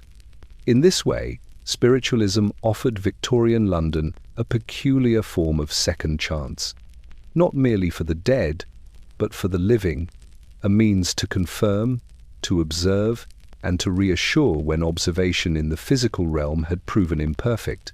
Through mediumship, tapping, and ritual, the city confronted the persistent fear that death might be premature, acknowledging that even in solemn silence life could endure, and vigilance might yet be rewarded. In Victorian London, the line between life and death was rarely negotiated by reason alone. Faith and physiology existed in uneasy tandem, each asserting authority over the human experience of mortality. Clergy pronounced spiritual truths with certainty. Physicians provided measurable, observable signs of bodily cessation. Yet, in the shadowed spaces between church and sick room, doubt lingered. The dying, the recently deceased, and those who feared premature burial revealed a tension that neither scripture nor science could entirely resolve. Faith insisted on the soul's primacy. A person's departure from the living world was not defined by pulse, breath, or warmth alone. Clergy taught that God's hand alone could seal the transition, that signs were sometimes deceptive, that finality was ultimately determined in the unseen realm. Families, steeped in ritual and moral expectation, accepted this framework. Baptisms, prayers, last rites, and prayers for the soul's safe passage structured grief and reinforced belief. To question the process was to risk irreverence, social censure, or spiritual anxiety. Physiology, by contrast, demanded observation. Physicians and nurses relied on visible and measurable signs: the cessation of breath, the fading pulse, the cooling of skin, the onset of rigor mortis. Medicine offered certainty through method, procedure, and repetition. Tests, mirrors, feathers, levers, bell mechanisms attempted to bridge the perceptible with the unseen, providing reassurance that could be quantified, recorded, and codified. Yet even the most careful observation could be confounded by catalepsy, trance, paralysis, or chemical sedation. Bodies could deceive, eyes could misread, breath could hide. This divergence created profound anxiety. Families, caught between spiritual instruction and scientific authority, often sought reassurance from both. Clergy and physicians were consulted in tandem. Rites were performed while doctors observed. Prayers accompanied mechanical safeguards. Candles were lit and bells strung. Vigil extended across both domains, an acknowledgement that no single authority was sufficient. Faith could not dictate physiology. Physiology could not guarantee spiritual peace. Both required the living to act with care, attention, and reverence. The tension manifested in behavior. Families lingered longer in sick rooms, observing warmth, subtle movement, or faint respiration. Servants were instructed to note any irregularity, while prayers murmured softly above the patient. Physicians were aware of the watchful presence, often accommodating extended observation beyond their typical protocols. Clergy, mindful of the ritual's social and spiritual weight, permitted families to perform additional rites without censure. The interplay of belief and measurement became ritualized, each validating the other, each acknowledging the persistent uncertainty of death. Public discourse reflected the same ambivalence. Newspapers reported stories of survival, exhumation, and delayed burial, framing events within both moral and medical contexts. The living were cautioned to observe carefully, to trust science, but also to maintain reverence. Articles described bells ringing within coffins, patients revived from cataleptic states, and families waiting for hours or days before burial. Each story reinforced the need to respect both realms, to measure the body and to honor the soul. Even in the quietest homes, this dual vigilance persisted. Families whispered prayers while monitoring breath. Physicians' authority was acknowledged, yet vigilance extended beyond their checks. Faith guided interpretation, physiology guided action. In this liminal space, every heartbeat, every exhalation, every slight motion became significant. Closure required negotiation between the spiritual and the physical, and both demanded attentiveness. Thus, Victorian London navigated mortality with an uneasy balance. Faith offered explanation where observation faltered. Physiology offered verification where belief alone might fail. Between these forces, the living learned to act with caution, devotion, and ritualized care. In the interplay of the divine and the corporeal, the city confronted its deepest fear, that death might arrive in appearance alone, and that neither faith nor measurement could, in isolation, guarantee finality. Victorian London, a city of gaslit streets and shadowed alleys, had long been bound by tradition, ritual, and deference to authority. Death was expected to follow a predictable script: illness, observation, declaration, burial. Yet by the mid-19th century, a subtle upheaval had begun, a slow reform driven not by revolution, but by fear, innovation, and the relentless accumulation of stories. Premature burials, near survivals, and the uncanny stillness of the chemically sedated demanded reconsideration, and the city's practices of death began to change cautiously, incrementally, and always under the shadow of propriety. At the heart of this reform was observation. Hospitals extended the time they held bodies before burial, monitoring faint respiration, warmth, and pulse with a rigor previously considered unnecessary. Waiting mortuaries proliferated, spaces in which the recently deceased could be watched over without immediate interment. Physicians adopted more systematic approaches, recording vital signs with greater care and consulting colleagues in ambiguous cases. These measures were framed as improvements in precision rather than admissions of error, maintaining confidence in medical authority even as they acknowledged its limits. Mechanical innovation also played a role. Safety coffins, once novelties for the wealthy, became increasingly common as patents proliferated. Bells, levers, and air tubes were installed with care, designed to alert attendants if life persisted beyond the perception of observers. While their presence sometimes induced anxiety, they also provided tangible reassurance, a mechanism through which families could assert influence over an uncertain boundary. Each device was an acknowledgement of the fallibility of observation and a gesture toward precaution. Yet reform was never uniform.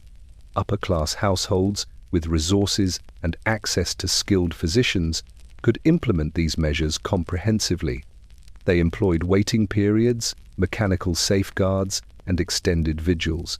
Clergy were often accommodating, allowing families to linger, pray, and observe. In contrast, the working poor continued to rely on traditional practices.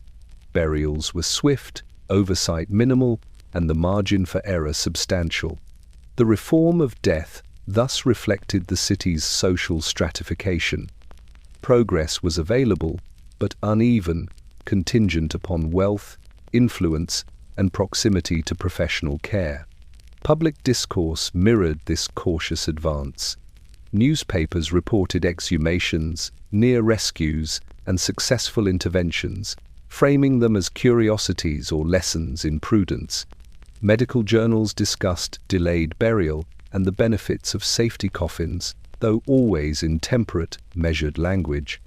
Lectures on the physiology of death, catalepsy, and chemical sedation emphasized vigilance without alarming the audience. Knowledge spread slowly, carefully, reinforcing reform while preserving the appearance of order. Families internalized these changes with a mixture of relief and lingering fear. Precautions became ritualized, candles left burning, hands resting on coffins, prayer extended, mechanical devices checked. Each act acknowledged uncertainty while asserting control. Yet the reforms also carried subtle consequences. They reinforced vigilance as duty, transformed mourning into observation, and made the potential for error visible even when no mistake had occurred. Anxiety persisted, now codified in procedure rather than rumor alone. The slow reform of death thus reshaped Victorian society's engagement with mortality. Observation was heightened, technology incorporated, and ritual adjusted. Closure was no longer assumed at the moment of declaration, but mediated through time, attention, and mechanical intervention. The city moved forward cautiously, balancing propriety with precaution, faith with physiology, authority with vigilance. Death was becoming more deliberate, more measured, more accountable, but it remained a threshold, not a certainty. And in that tension, London learned to navigate the space between fear and closure, understanding that even progress could not eliminate the fragility inherent in the final act. After decades of whispered fear, near tragedies, and mechanical invention, Victorian London began to approach a precarious understanding. Certainty, however elusive, could be fortified. The city had learned from its errors, its rumors, and its innovations. Observation, ritual, and technology combined to restore confidence in the declaration of death, though never fully extinguishing the memory of past mistakes. In this slow recovery, society learned to reconcile anxiety with authority, fear with procedure, and doubt with the comforting structures of custom. Hospitals, once crowded and hurried, became more methodical in their treatment of the dying and recently deceased. Physicians adopted rigorous standards for confirming death, combining observation with repetition. Chest movements were watched, pulses counted, warmth measured. Chemical influences, ether, laudanum, chloroform were accounted for, with the duration and dosage carefully noted to anticipate their effects. Catalepsy and trance were studied systematically, recorded, and taught, providing frameworks for distinguishing life from the appearance of its absence. In these practices, certainty began to take root, not as absolute, but as defensible, observable, and repeatable. Mechanical safeguards, too, had evolved. Bells, levers, and ventilation tubes were refined, constructed of durable materials less susceptible to corrosion or misalignment. Inventors learned from failures, incorporating new designs into coffins across the city. While most bells never rang, their very presence reassured the living that precautions had been taken. Waiting mortuaries allowed observation over extended periods, offering an interval in which error could be detected and corrected. The combination of vigilance and technology formed a network of precaution that restored confidence in the act of burial. Public consciousness shifted alongside these innovations. Newspapers, once amplifying panic through sensationalized accounts, now reported cases with measured analysis, framing survivals as lessons learned rather than horrors realized. Journals disseminated protocols and guidelines, creating a shared standard that physicians, undertakers, and families could rely upon. Education, both formal and anecdotal, reinforced the expectation that death could be verified with method and care. Londoners gradually accepted that while life could still surprise, it would rarely evade detection in the modern systems now in place. Even families, historically prone to lingering doubt, learned to trust procedure more fully. The rituals of observation, prayer, and vigil persisted, but they were increasingly understood as complements to reliable verification rather than as primary safeguards. Mechanical devices, medical checks, and waiting periods offered reassurance that was tangible and authoritative. The coffin, once feared as a threshold of uncertainty, could now be regarded as a site of closure rather than peril. Yet the return of certainty did not erase memory. Stories of scratches on lids, warm bodies, and roused sleepers continued to circulate, tempered now by context rather than sensationalism. Families respected tradition while integrating innovation. Clergy acknowledged the prudence of precaution, balancing spiritual reassurance with recognition of procedural safeguards. Society learned that certainty was not a gift, but the product of vigilance, knowledge, and preparation. In this reconciliation, Victorian London found a fragile peace. Death, once a source of pervasive anxiety, became predictable enough to be managed. Closure could be achieved without hesitation. Grief could be expressed without paralyzing fear. The city moved forward, confident that the boundary between life and death, though delicate, could be observed, reinforced, and respected. Yet beneath this restored order lay an enduring awareness.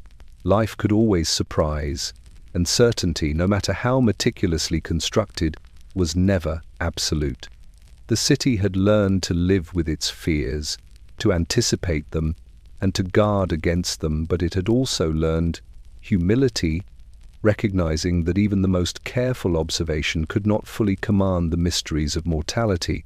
Even as reforms, observation, and mechanical safeguards restored a measure of confidence to Victorian London, the city never fully escaped its anxieties.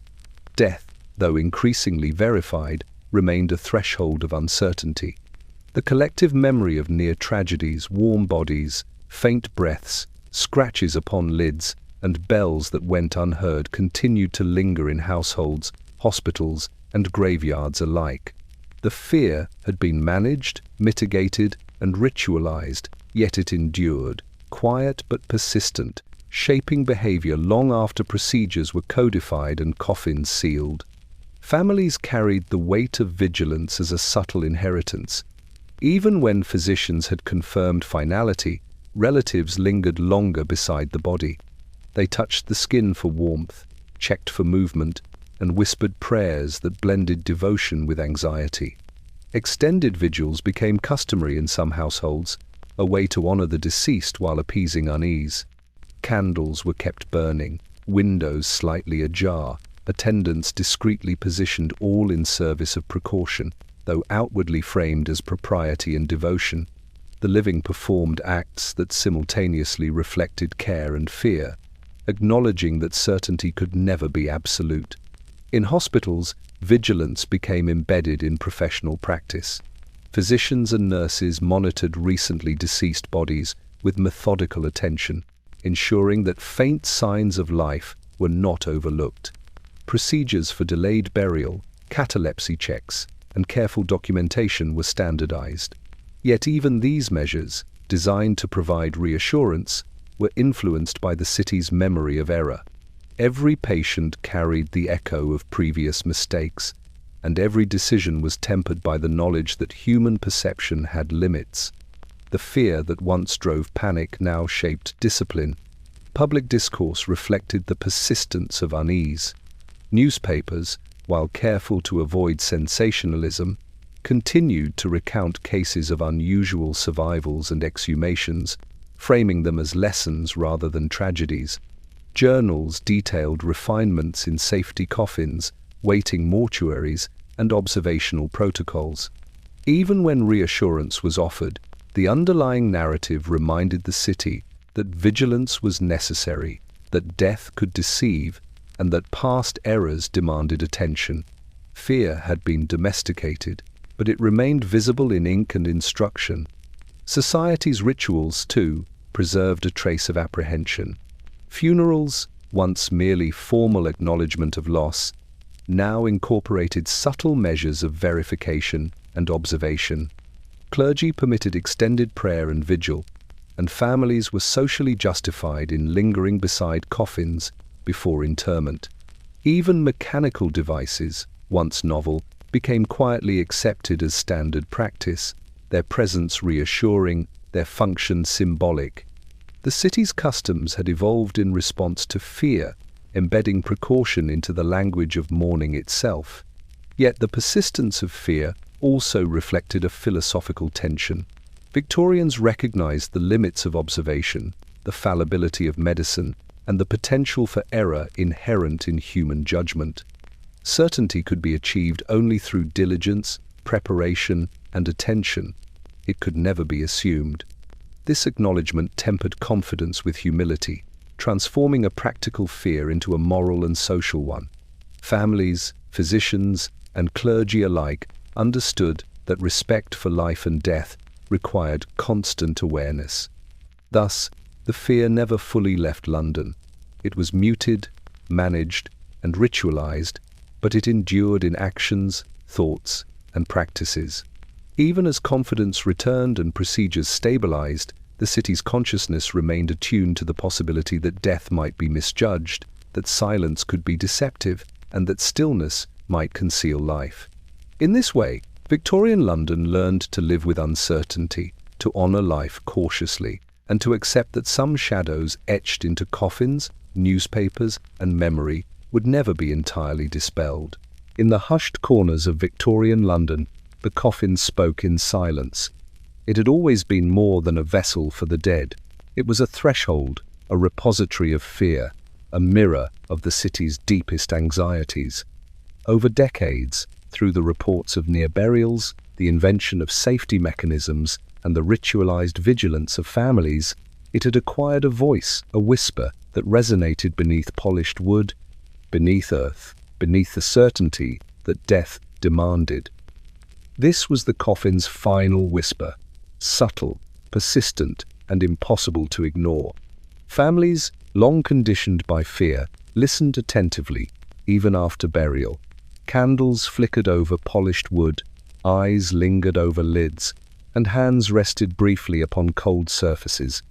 Each gesture was a negotiation with doubt, a way to acknowledge that the silence within might not be absolute. The mechanical devices installed in some coffins, bells, levers, and tubes stood ready, a physical manifestation of precaution. Even when unused, their presence carried meaning, a concession to possibility, a signal that vigilance had been exercised, and that the line between life and death was still delicately being observed.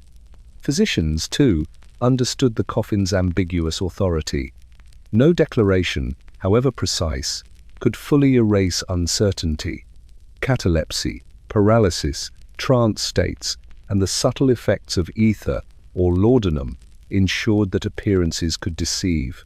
The coffin, in these cases, was not simply an endpoint. It was an intermediary, a liminal space where life might persist unnoticed. Doctors recorded observations, extended waiting periods, and adjusted procedures, but the whisper remained, a reminder of the imperfection of perception. In graveyards, the whisper took on a communal resonance. Laborers, attendants, and clergy all participated in the ritual of closure, lowering lids and covering earth with careful hands. Families observed, sometimes silently, sometimes in hushed conversation, acutely aware that the coffin was both container and sentinel. Every shovelful of soil pressed not only on the lid, but on memory, anticipation, and fear.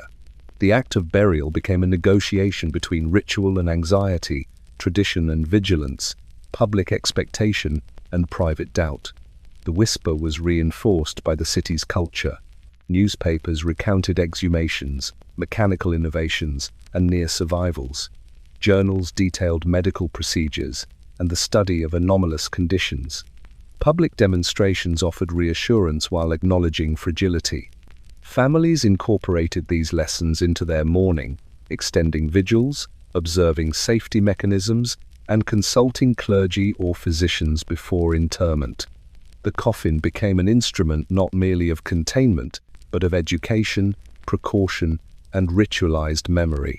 Even when certainty was achieved, when physicians confirmed death, mechanical devices were tested, and waiting periods observed, the coffin's whisper persisted.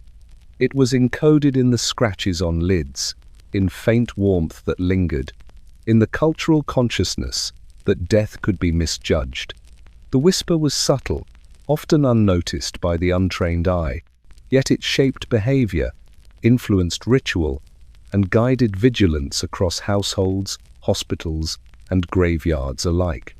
It reminded the living that mortality was never absolute, and that attention, care, and respect were eternal obligations.